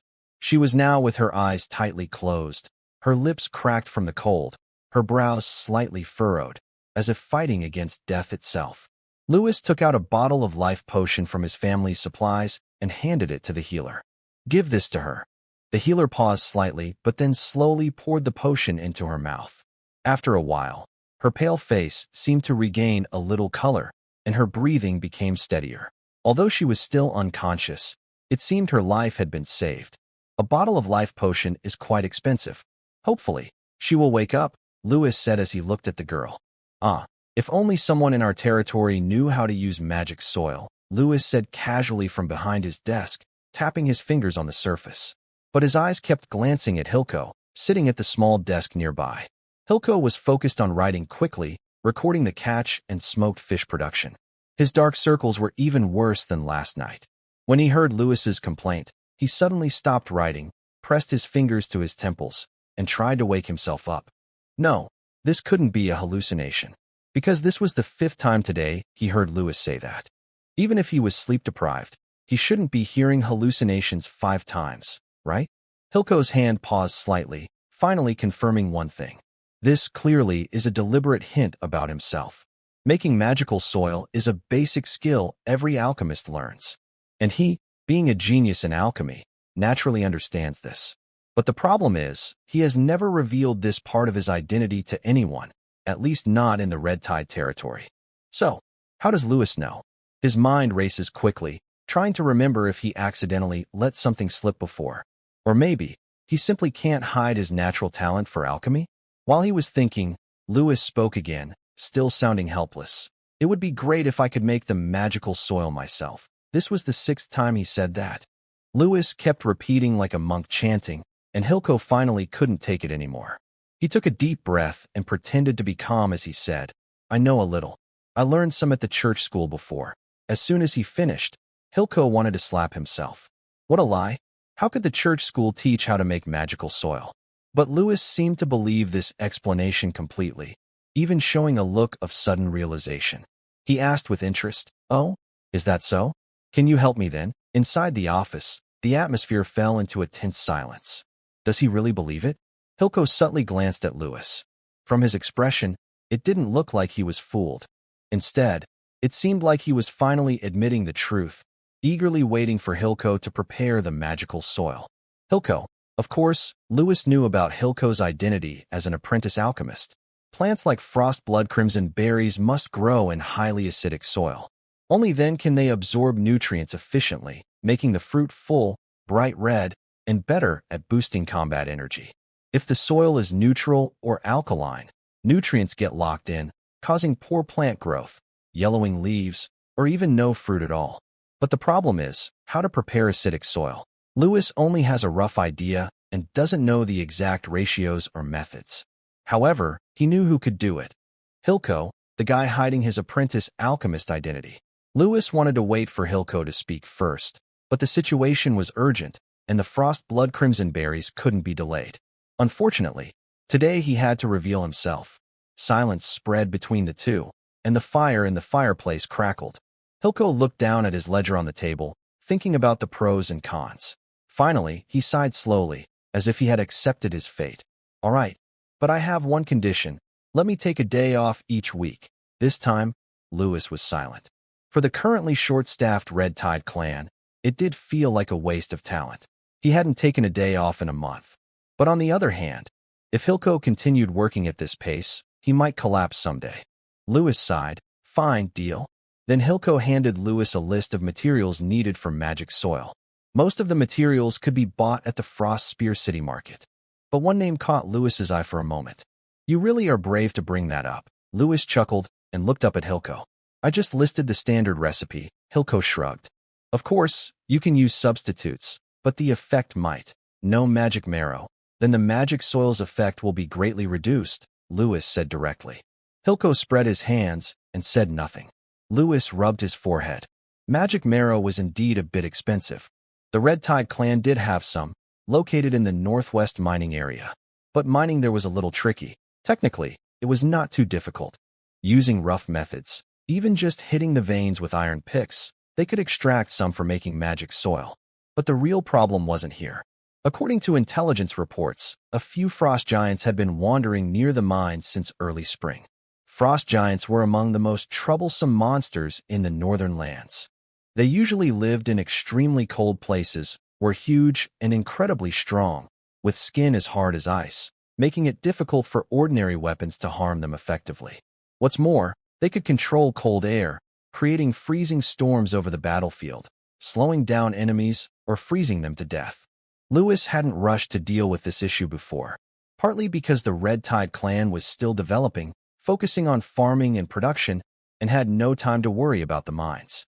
On the other hand, the mining area was far from the residents, so the giants did not pose a real threat to the territory. At that time, there was little knowledge about the frost giants, and rushing to attack was very risky. Therefore, he only sent a few knights to secretly observe and gather more information. But now the situation has changed. In recent months, the intelligence system has provided some information about the weaknesses of the frost giants. The territory's development has also stabilized, and it is time to take action to eliminate this hidden danger. Since mining the magic marrow is necessary, it is also a good opportunity to clear out the mining area and fully control these resources for the Crimson Tide territory. Lewis thought for a moment and immediately began to act. He first summoned 2 knights and handed them Hilco's list. Go to Frost Spear City to buy alchemy materials according to this list. The sooner, the better. Yes. The knights took the list and hurried away. Then he called the knight Captain Lambert and said, Lambert, gather all the knights and prepare for battle. Lambert was slightly surprised but asked no questions. He responded in a serious tone, Understood, my lord. The target is the Northwest Mountains to defeat the frost giants, Lewis said firmly. Make sure everyone is assembled properly. Yes, Lambert replied decisively, then stood up and left quickly. Soon, the Knights of the Crimson Tide had gathered swiftly. Their horses neighed loudly as they headed toward the mining area in the northwest of the territory. Lewis stood on a hidden rocky outcrop, overlooking an open area in the valley below. For frost giants were throwing huge stones, then using massive ice stone clubs to send the stones flying, having fun. Are they playing baseball? Lewis muttered, but he remained alert. These enormous creatures were about 5 meters tall, covered in natural armor made of ice crystals and rock fragments. Just looking at their muscular, rugged bodies was enough to remind one of terrifying brute strength. Their ice stone clubs, about 6 meters long, could leave deep cracks in the ground when swung. Even more frightening was the pale blue cold mist surrounding the frost giants, which was their extreme cold domain. If an ordinary person got too close, their blood circulation would slow down, or they might even freeze into ice sculptures. Fortunately, there are only 4 of them. If there had been 40, Lewis would have had to carry the Red Tide leader and run away overnight. Are we nervous? Not really. He already knew the weaknesses of the frost giants and had set traps in advance. Plus, this time he brought most of the knights from the Red Tide leader and over 100 soldiers. 53 knights against 4 frost giants. It's an advantage for us. Is everyone ready? Lewis asked quietly. Yes, sir. Everyone is in position, the commander replied. Good, Lewis nodded slightly. Follow the plan. Let these big guys taste our tactics. He slowly raised his right hand, fingers together. "Move out!" The commander waved the large flag, and the knights hiding in different places moved at the same time. A sharp arrow shot across the sky, trailing flames in a red trail, hitting the frost giants. Startled by the sudden attack, the four giants paused, then roared loudly. They stomped the ground with their huge feet and angrily headed toward the flames. "Separate them," Lambert shouted.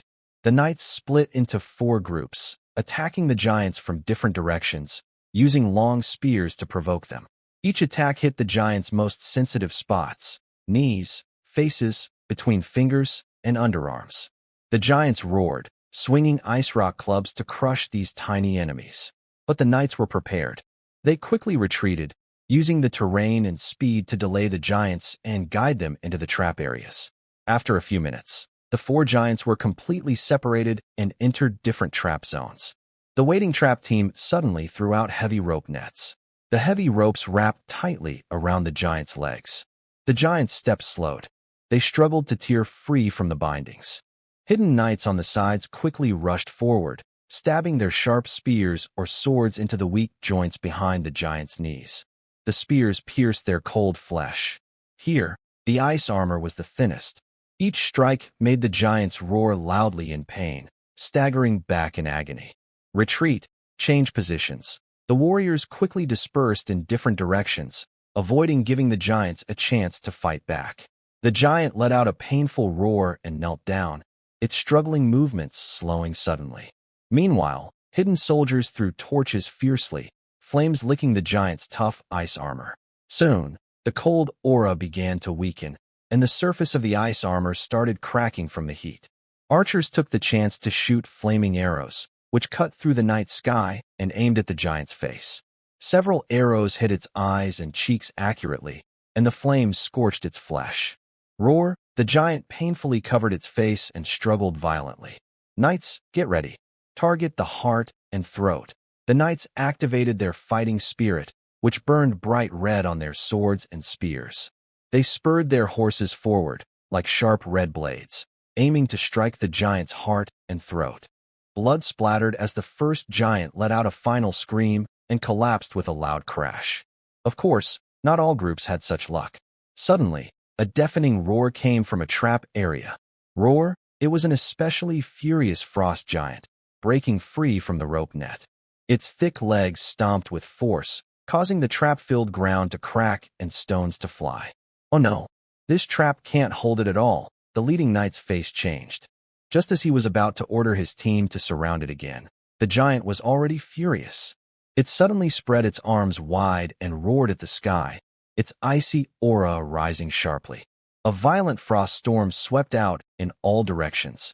The storm carried countless sharp ice blades, covering the entire area instantly. The cold wind tore through the land, knocking the knights over unexpectedly. Two novice knights were caught in the storm, their armor quickly covered with thick ice, freezing them stiff. Then, the storm suddenly pulled them away, throwing them forcefully against the rocks, rendering them unable to fight. Another knight, caught off guard, was struck by the giant's massive club. He was flung dozens of meters away like a broken kite, crashing heavily to the ground and spitting blood. The scene fell into chaos. But just as the frost giant prepared to swing its club again, a streak of red fighting spirit suddenly cut through the snowstorm, directly striking the giant's wrist. The blazing sword energy tore a long wound across the giant's cold iron muscles, causing deep blue blood to spray out and freeze into ice crystals on the snow. "Cut its leg," Lambert shouted angrily, raising his great sword high, infused with strong fighting spirit, aiming straight at the giant's knee. Two elite knights followed closely, forming a triangle attack formation, rushing toward the giant. "Charge!" Lambert's great sword struck down hard, targeting the joint behind the giant's knee. This strike embedded deeply into the icy armor, slicing through tendons. The giant's massive body trembled violently, almost kneeling. Another elite knight leapt up, his sword burning with fiery fighting spirit, stabbing fiercely into the giant's ribs. The last knight swung forcefully at the giant's ankle, trying to completely throw off its balance. The three strikes hit simultaneously. The giant, overwhelmed by pain, roared loudly, tearing the sky with its cry, and tried to swing its club again to fight back. "Stop it!" Lambert shouted angrily, stomping hard on the ground to leap again. He swung his great sword in a reverse slash, accurately cutting at the giant's wrist joint. A clear cracking sound was heard. The giant's grip on the club suddenly loosened. The huge ice rock club slipped from its fingers and crashed heavily onto the ground, sending a shower of ice shards into the air. Now, the knights behind raised their spears high. With a deafening roar, all their weapons pierced into the giant's vital points at the same time. Puff, puff, puff, puff. Ice-cold blood splattered, staining the snow. The enraged giant could no longer hold on. Its enormous body collapsed with a thunderous crash, completely lifeless. The corpse of the frost giant lay sprawled on the ground, its massive body lifeless, with a strong smell of blood in the air. Soldiers hurriedly tidied up the battlefield, while the knights tended to their comrades' injuries. Fortunately, they were well prepared, and casualties were not serious. Most people only suffered minor frostbite or cuts, which could be treated with the ointments and bandages they carried. A few doctors worked nearby, bandaging wounds and applying warm medicine to prevent the cold from spreading.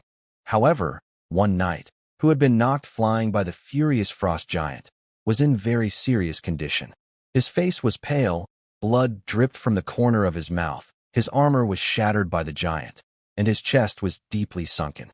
It is clear that his ribs are broken, and his internal organs are likely badly injured. Although he is still breathing faintly, it is uncertain whether he can survive. The doctor kneels beside him, looking serious. His injuries are too severe. Normal treatment can't save him.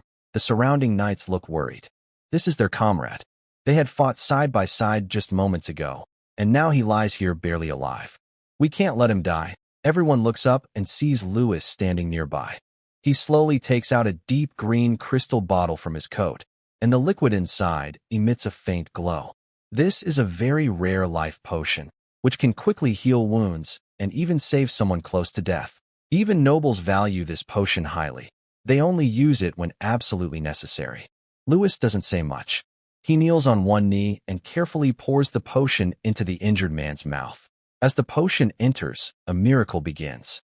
His weak breathing gradually steadies, and a hint of color returns to his pale cheeks. His sunken chest slowly rises and falls.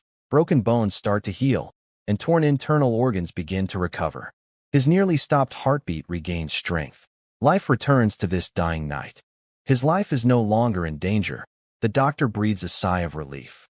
But how much he can recover depends on his fate. The knights watch this scene with complex expressions. They look at Lewis with admiration. They didn't expect him to use such a precious potion on a knight.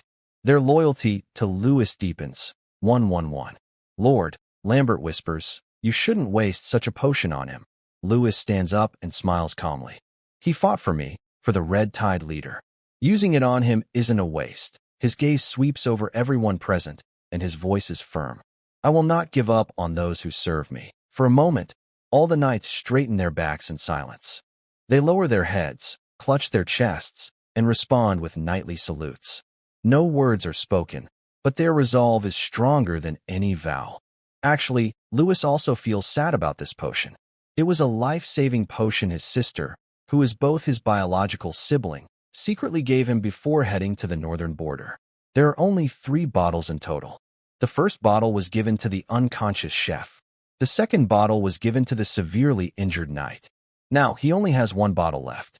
Thinking about this, he feels mixed emotions. It's not just sadness. This is life-saving medicine. If he keeps it for himself, it might save his own life in a critical moment. But he used it anyway, and he doesn't regret it. He saved Chef, and maybe someday, this little princess from the Cold Moon tribe will bring some value. He also saved the knight, showing the soldiers of the Red Tide that their leader won't abandon them easily, helping them stay united.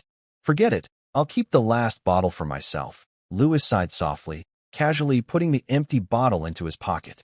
Next comes the reward ceremony. Lewis stands seriously in front of everyone, personally handing out awards to those who contributed as their leader. This time, we defeated 4 ice giants. Everyone has contributed. If it were another leader, they might not hold a ceremony like this, but I believe that effort should be rewarded. He pauses, looking at the expectant faces, and a slight twitch appears at the corner of his mouth. However, well, I think you all know, I am truly poor. The soldiers look at each other, then burst into laughter. Lewis shrugs helplessly. But since you've made achievements, you should get some benefits. As he speaks, cheers and applause erupt around the scene.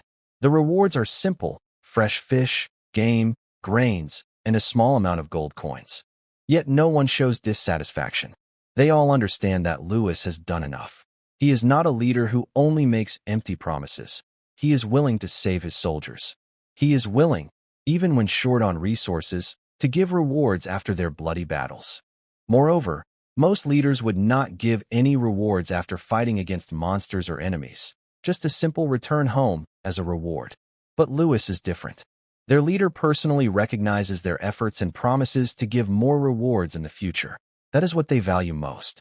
Serving under the leader is our honor. May the dragon ancestor bless the Red Tide territory. All the soldiers and knights accepted the reward without complaints, even feeling grateful. They happily took the modest reward, their faces showing satisfied smiles. As for what to do with the giant corpses, that was a problem. The northern border lacked food, and every piece of meat was very precious. Usually, normal prey would be skinned, the meat taken, and then smoked or dried for preservation. But frost giants are humanoid creatures. Lewis looked at the huge bodies with some reluctance. Moreover, although the Red Tide territory had limited supplies, it was not to the point of needing to rely on such methods to fill their stomachs. Do not eat them. Bring all the bodies back for processing, he ordered decisively. The knights had no objections. Their lord always acted according to principles. However, abandoning the bodies seemed wasteful.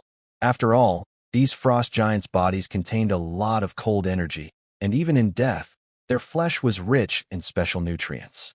Thinking of this, Lewis suddenly had an idea. Since we can't eat them, let's make good use of them. We can turn them into fertilizer. Fertilizer? Lambert was slightly surprised, then nodded thoughtfully. That was a good idea. The giant's blood and flesh were rich in magical elements. With proper processing, it could greatly improve the poor soil of the Red Tide territory. Take them back and give them to the farm steward, Mike, for processing. The soldiers then began clearing the battlefield, dragging the giant bodies on simple wooden frames and slowly transporting them back to the territory. As the frost giants' bodies were taken away, the bloody smell on the battlefield gradually faded. But for Lewis, the real goal of this operation was just beginning: mining the magic marrow. Magic marrow, as a core material for explosive alchemy, was very rare. Even in the entire northern border, and throughout the Iron Blood Empire, such deposits were few and far between. Fortunately, these deposits were buried very deep, so they had not been discovered before. Otherwise, Lewis wouldn't have found them. And if it weren't for the daily intelligence reports, Lewis would never have been able to locate them. The knights guarded the perimeter, while a group of villagers, armed with iron picks, gloves, and simple protective gear, cautiously entered the mining area to begin mining carefully. Shovels of broken stones were dug up, accompanied by a crisp, clang sound. Finally, a corner of the deep purple crystal hidden beneath the mineral layer was revealed. It was a mineral that emitted a faint glow, radiating mysterious energy. Take a small sample first, and follow Hilco's advice to adjust the magic soil formula, Lewis ordered. Keep the rest sealed for now. He was not in a hurry to start large-scale mining. After all, this required skilled workers, reinforced tunnels, mining techniques, and alchemy refining, none of which could be easily handled. In a letter he sent to his father earlier, he specifically mentioned these needs.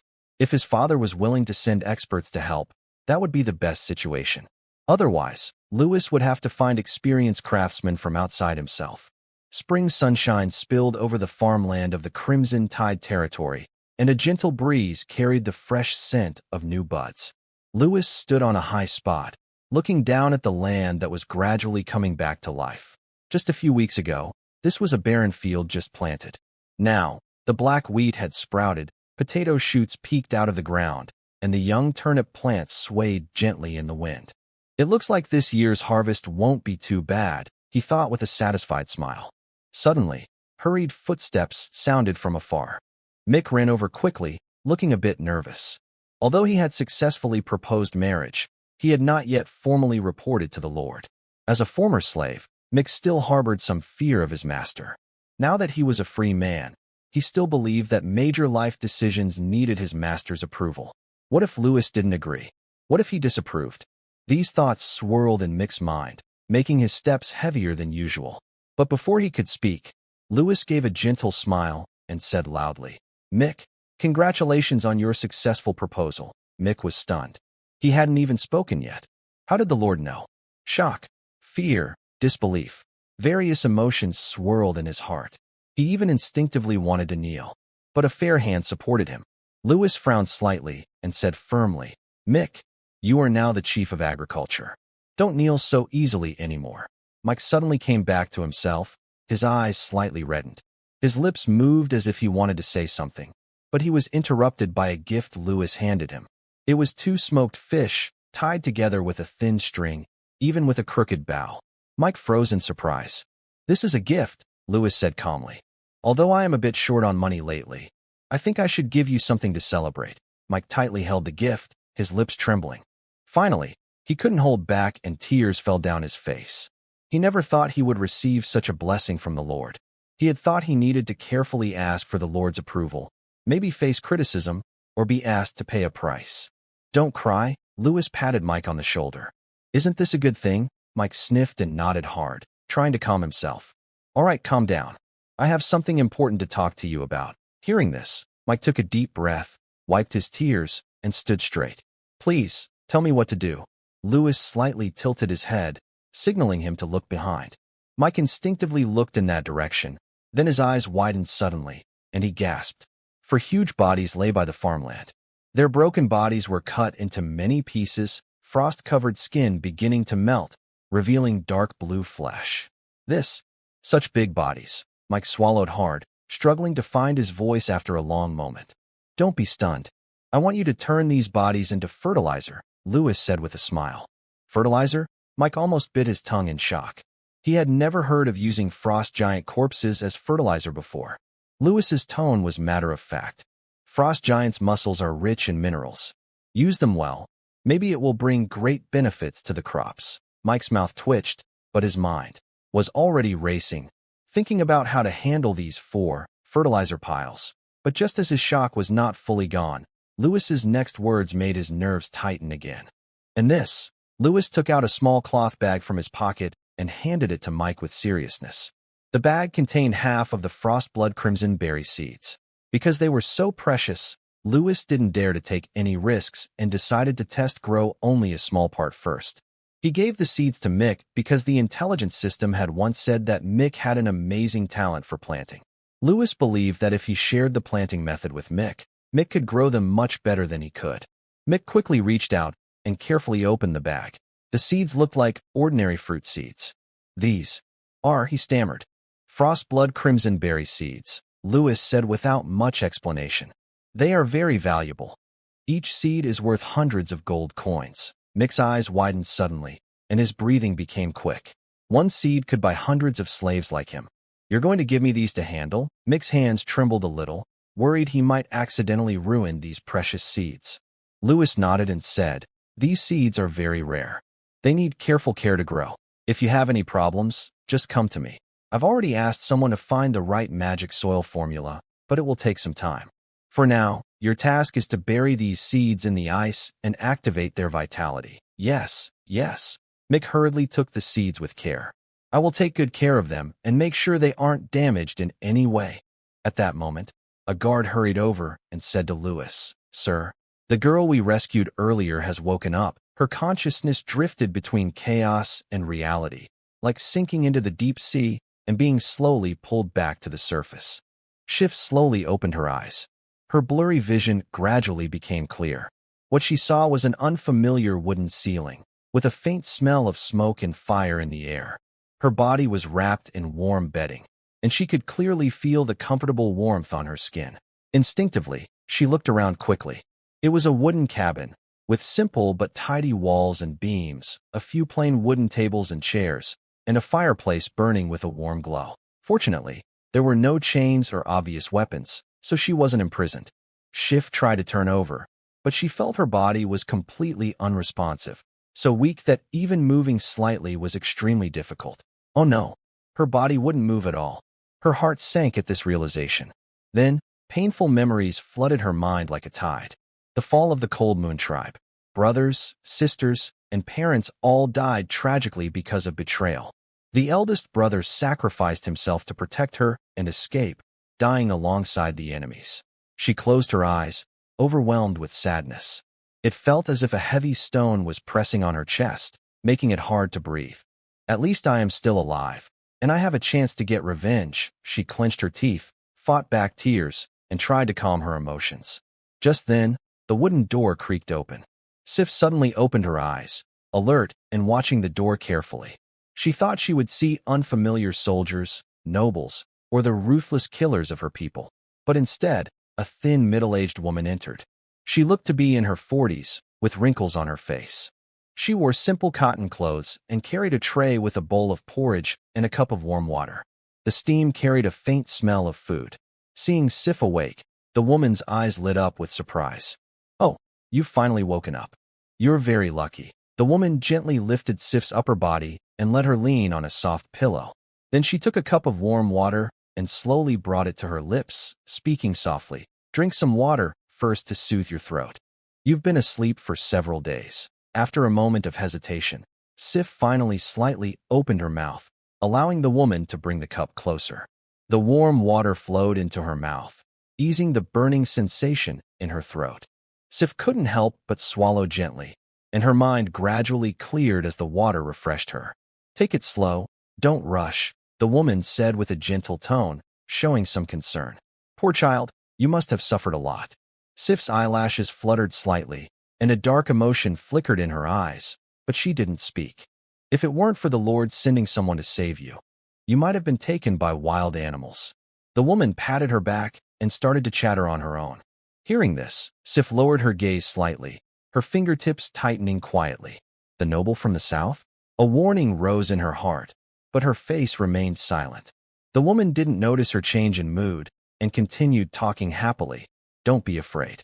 Our Lord is young, but he's a remarkable person. He's kind-hearted and can't stand to see anyone suffer. You don't know, do you? He even saves injured slaves. We refugees have received a lot of help from him." She spoke casually, but Sif felt more and more uneasy inside. She was actually taken in by a noble from the southern barbarians. Since she was young, she had heard countless stories about the empire. They are cunning invaders, cold and ruthless, using lies to deceive the weak, and mercilessly swallowing everything.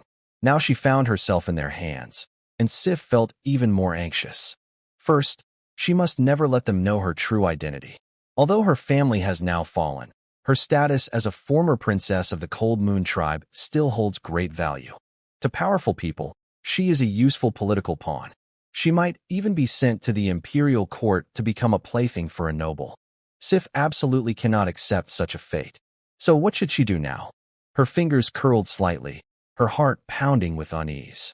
She quickly dismissed the idea. Her body was too weak to move, and she knew nothing about this place's terrain.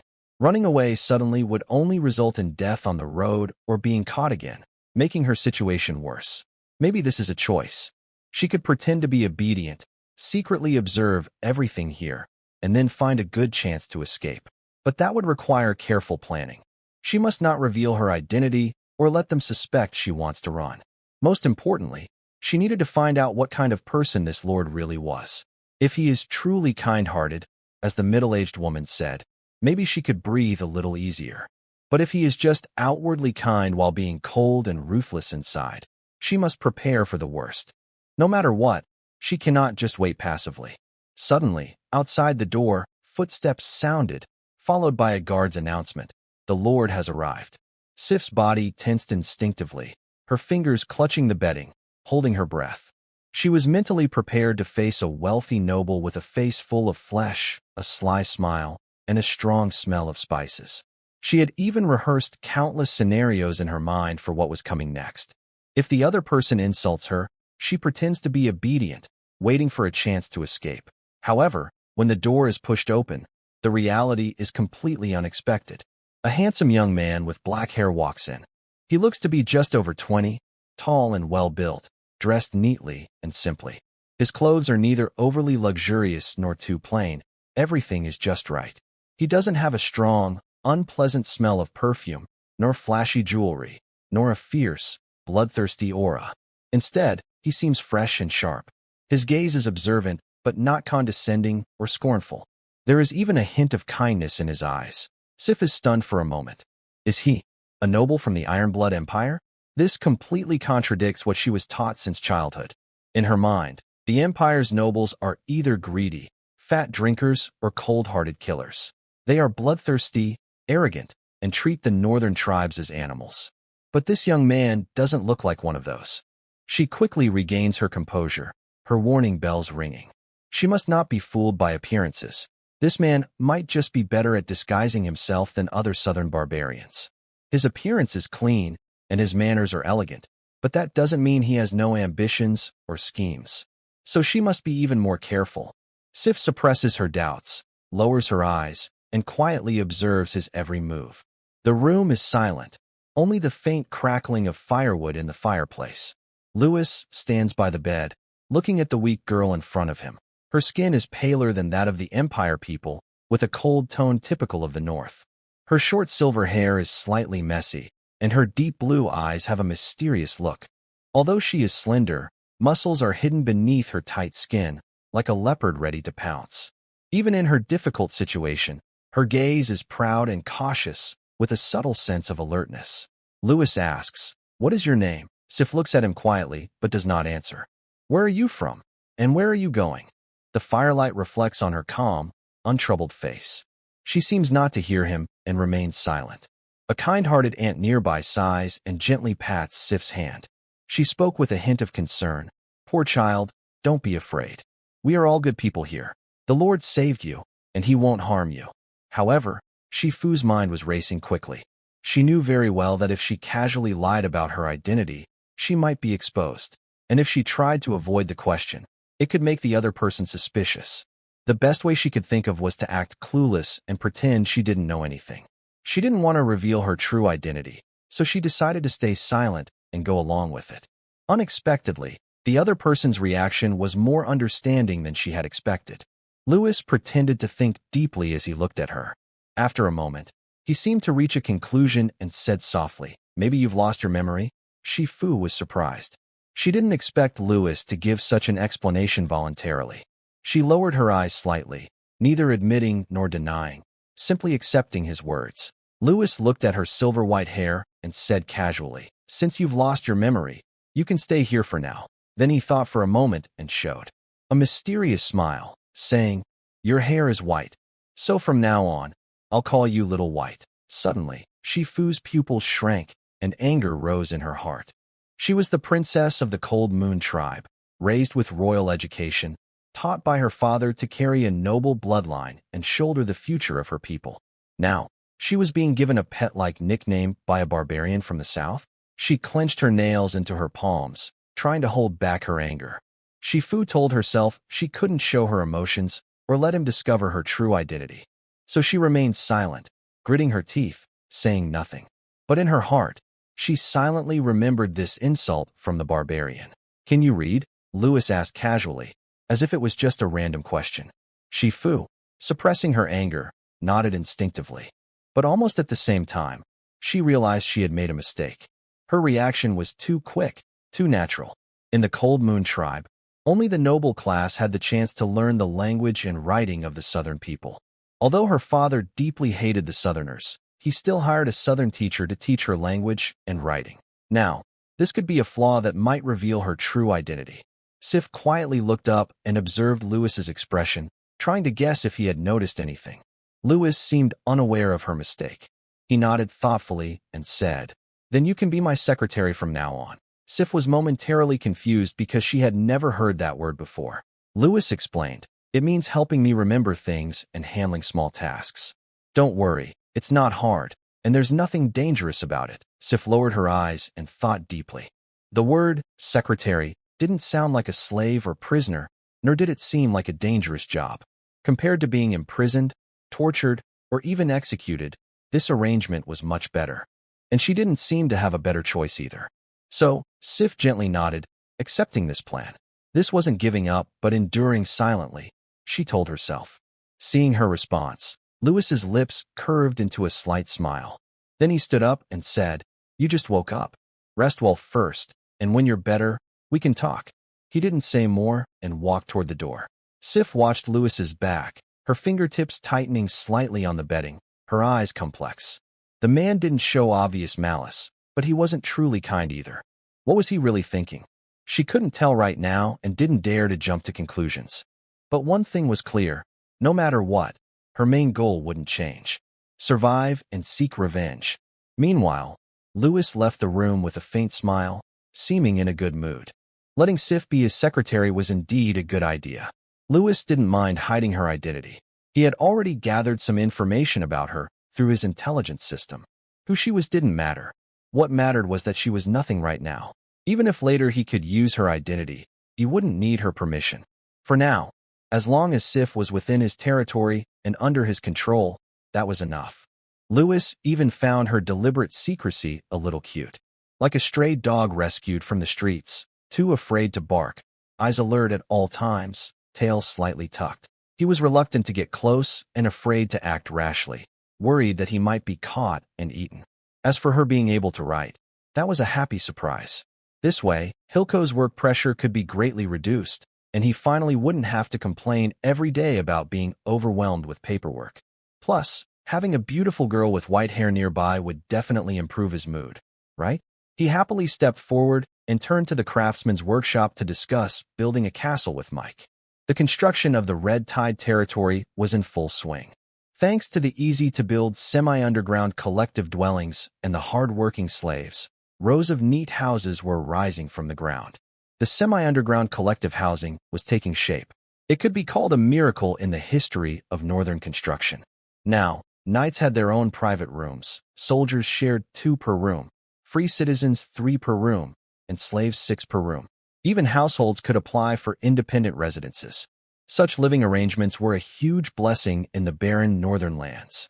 At least when winter came, no one would be homeless or freeze to death in the snow. This was almost unimaginable in other territories, but under Lewis's governance, it had become a reality. However, just settling the people was not enough. Now that the foundation of the Red Tide territory was gradually solidifying, it was time to allocate half of the craftsmen and laborers to start building a proper lord's castle. The workshop was filled with the smell of sweat, and the sound of hammering echoed through the air. Various craftsmen worked diligently and in an organized manner at their stations. Even apprentices were busy with their tasks. The entire workshop operated like a precise machine, with each part working closely together. The early signs of industry in the Red Tide territory were quietly taking shape. Lewis looked at everything and nodded with satisfaction. His goal this time was clear. He headed straight to the back of the workshop and found the leader of the craftsmen, Mike. Mike was holding a hammer, pretending to be busy, hiding the fact that he had just been slacking off. When Lewis approached, he put down his tools and looked excited. "My lord, why are you here?" "It's time to build a castle," Lewis said directly, without any unnecessary words. "Build a castle?" Mike was instantly excited. He had been waiting for this day for a long time. "Lord, give me 50 years. I will build the largest and most magnificent fortress in the northern border for you." 50 years? I'm already 70. You probably won't live that long, Lewis said with a sigh. He suspected Mike was an enthusiast of grand sights. Mike laughed loudly. "My apprentice will build it after I die, and my grandson will build it after him." Lewis slightly twitched his mouth and couldn't help but comment. "Are you like the foolish old man? Your descendants are endless." Mike scratched his head. "Who is the foolish old man?" Lewis helplessly waved his hand. "It doesn't matter. Be realistic. We don't have much time. The castle must be built quickly. It needs to be fast, functional, and most importantly, defensive." He then took out a detailed castle design drawing from his pocket and handed it to Mike. The blueprint marked the functions of each part of the castle very clearly. The castle must balance defense, functionality, and beauty, but defense is the most important. 80% focus should be on defense, 20% on comfort. Never weaken the defenses just for comfort, Lewis explained, pointing to the detailed notes on the drawing. Mike looked at the blueprint with a subtle expression and finally said with difficulty, "Lord, This design is excellent. But such a stone fortress would take at least 10 years. With this complexity, it might even take 30 or 40 years. Lewis was stunned. 10 years? 30 or 40 years. He had thought he had considered efficiency very thoroughly, but now he realized his plan was unrealistic. He initially planned to build a strong enough fortress as quickly as possible, but it turned out even 30 or 40 years wouldn't be enough. Mike looked at him, smiling awkwardly. Honestly, with our current technology and workforce, it would take time to reach this level. Lewis furrowed his brow, deep in thought. The Red Tide clan had grown somewhat, but it was still vulnerable to external threats. The fortress was not a place of luxury, but a barrier for life and death. Now, the Cold Moon tribe was in chaos, but once unified, they would surely move south. Moreover, the northern border was not the only danger. There were the ice glacier orcs further north, the former snow country rebels, and other crises. These threats were like a speeding dump truck heading straight toward the Red Tide clan. Lewis no longer has 10 or 30 years to wait. He also cannot wait until old age to move into his dream castle. He changes his mind and asks, "Is there a faster alternative?" Mike pauses, hesitates, and says, "Well, He looks at the hammer in his hand and then at the busy craftsmen around him, trying to find a good solution, but in the end, he can only shake his head helplessly. "I haven't gone to school, so I don't have any creative ideas," Mike says with a sad smile. Lewis sighs helplessly and waves his hand. "Forget it. I'll think of a way myself." After saying that, Lewis closes his eyes and begins to recall the classic building shapes he saw in his past life. The high walls of the castle, the sturdy watchtowers, the heavy fortresses. Each building loops in his mind, but all of them would take a lot of time and resources to build. "Not good enough, not fast enough," he murmurs softly. Suddenly, a bright idea flashes in Lewis's mind, like a lightning bolt breaking through the dark silence. "Earth buildings," he exclaims. He remembers the type of building from his hometown in his previous life. It was a unique dwelling built by the Hakka people to escape war, with walls on all sides, strong and durable, and able to hold hundreds of people. It was called the Eastern Ancient Castle. Most importantly, earth buildings could be built quickly. "Yes, that's exactly what I need." He quickly picks up a pen and starts to modify the drawing, changing the complex castle design into a large round barrel shape. Mike stands nearby, frowning. "This looks plain, and it's not very beautiful." Lewis rolls his eyes. "Beauty?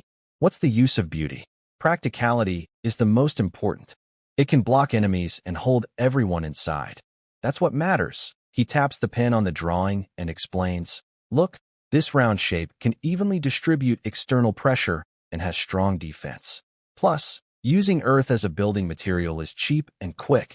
No need to spend too much time or resources."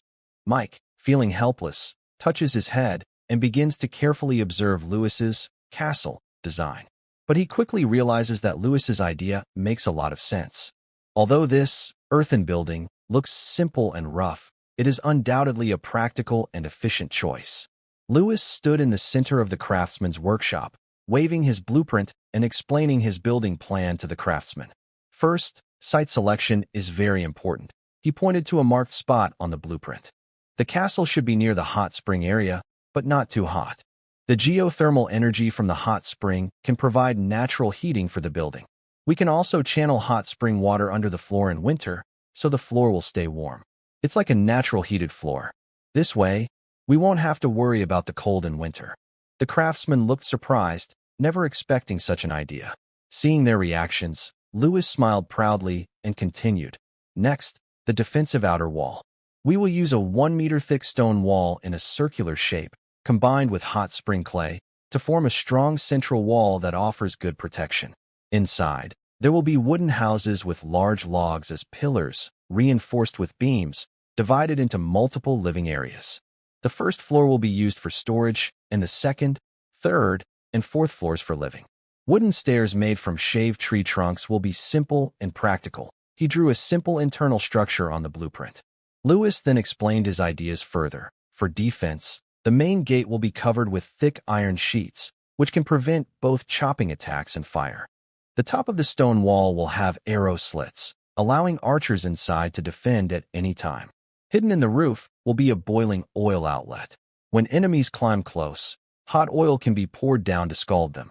These secret tricks will greatly improve the earthen building's defenses. Finally, he patted the blueprint and summarized. A circle of stones, plastered with mud and grass, with a wooden frame inside, hot spring water as a heater. This earthen castle is ready. The craftsmen were stunned, amazed by this simple yet practical design. What surprised them even more was that Lewis could come up with such a complete building plan in such a short time. A few of them couldn't help but whisper in admiration. "My lord, you're a genius." Mike thought for a moment and nodded slowly. "It is indeed possible. The building process might be shortened to 6 months or even less. But I can't guarantee success because this is a new method, never tried before. Research the specific technology and do your best." Lewis patted his shoulder. Hearing Lewis's words, the craftsmen began to discuss quietly, and an excited atmosphere spread through the workshop.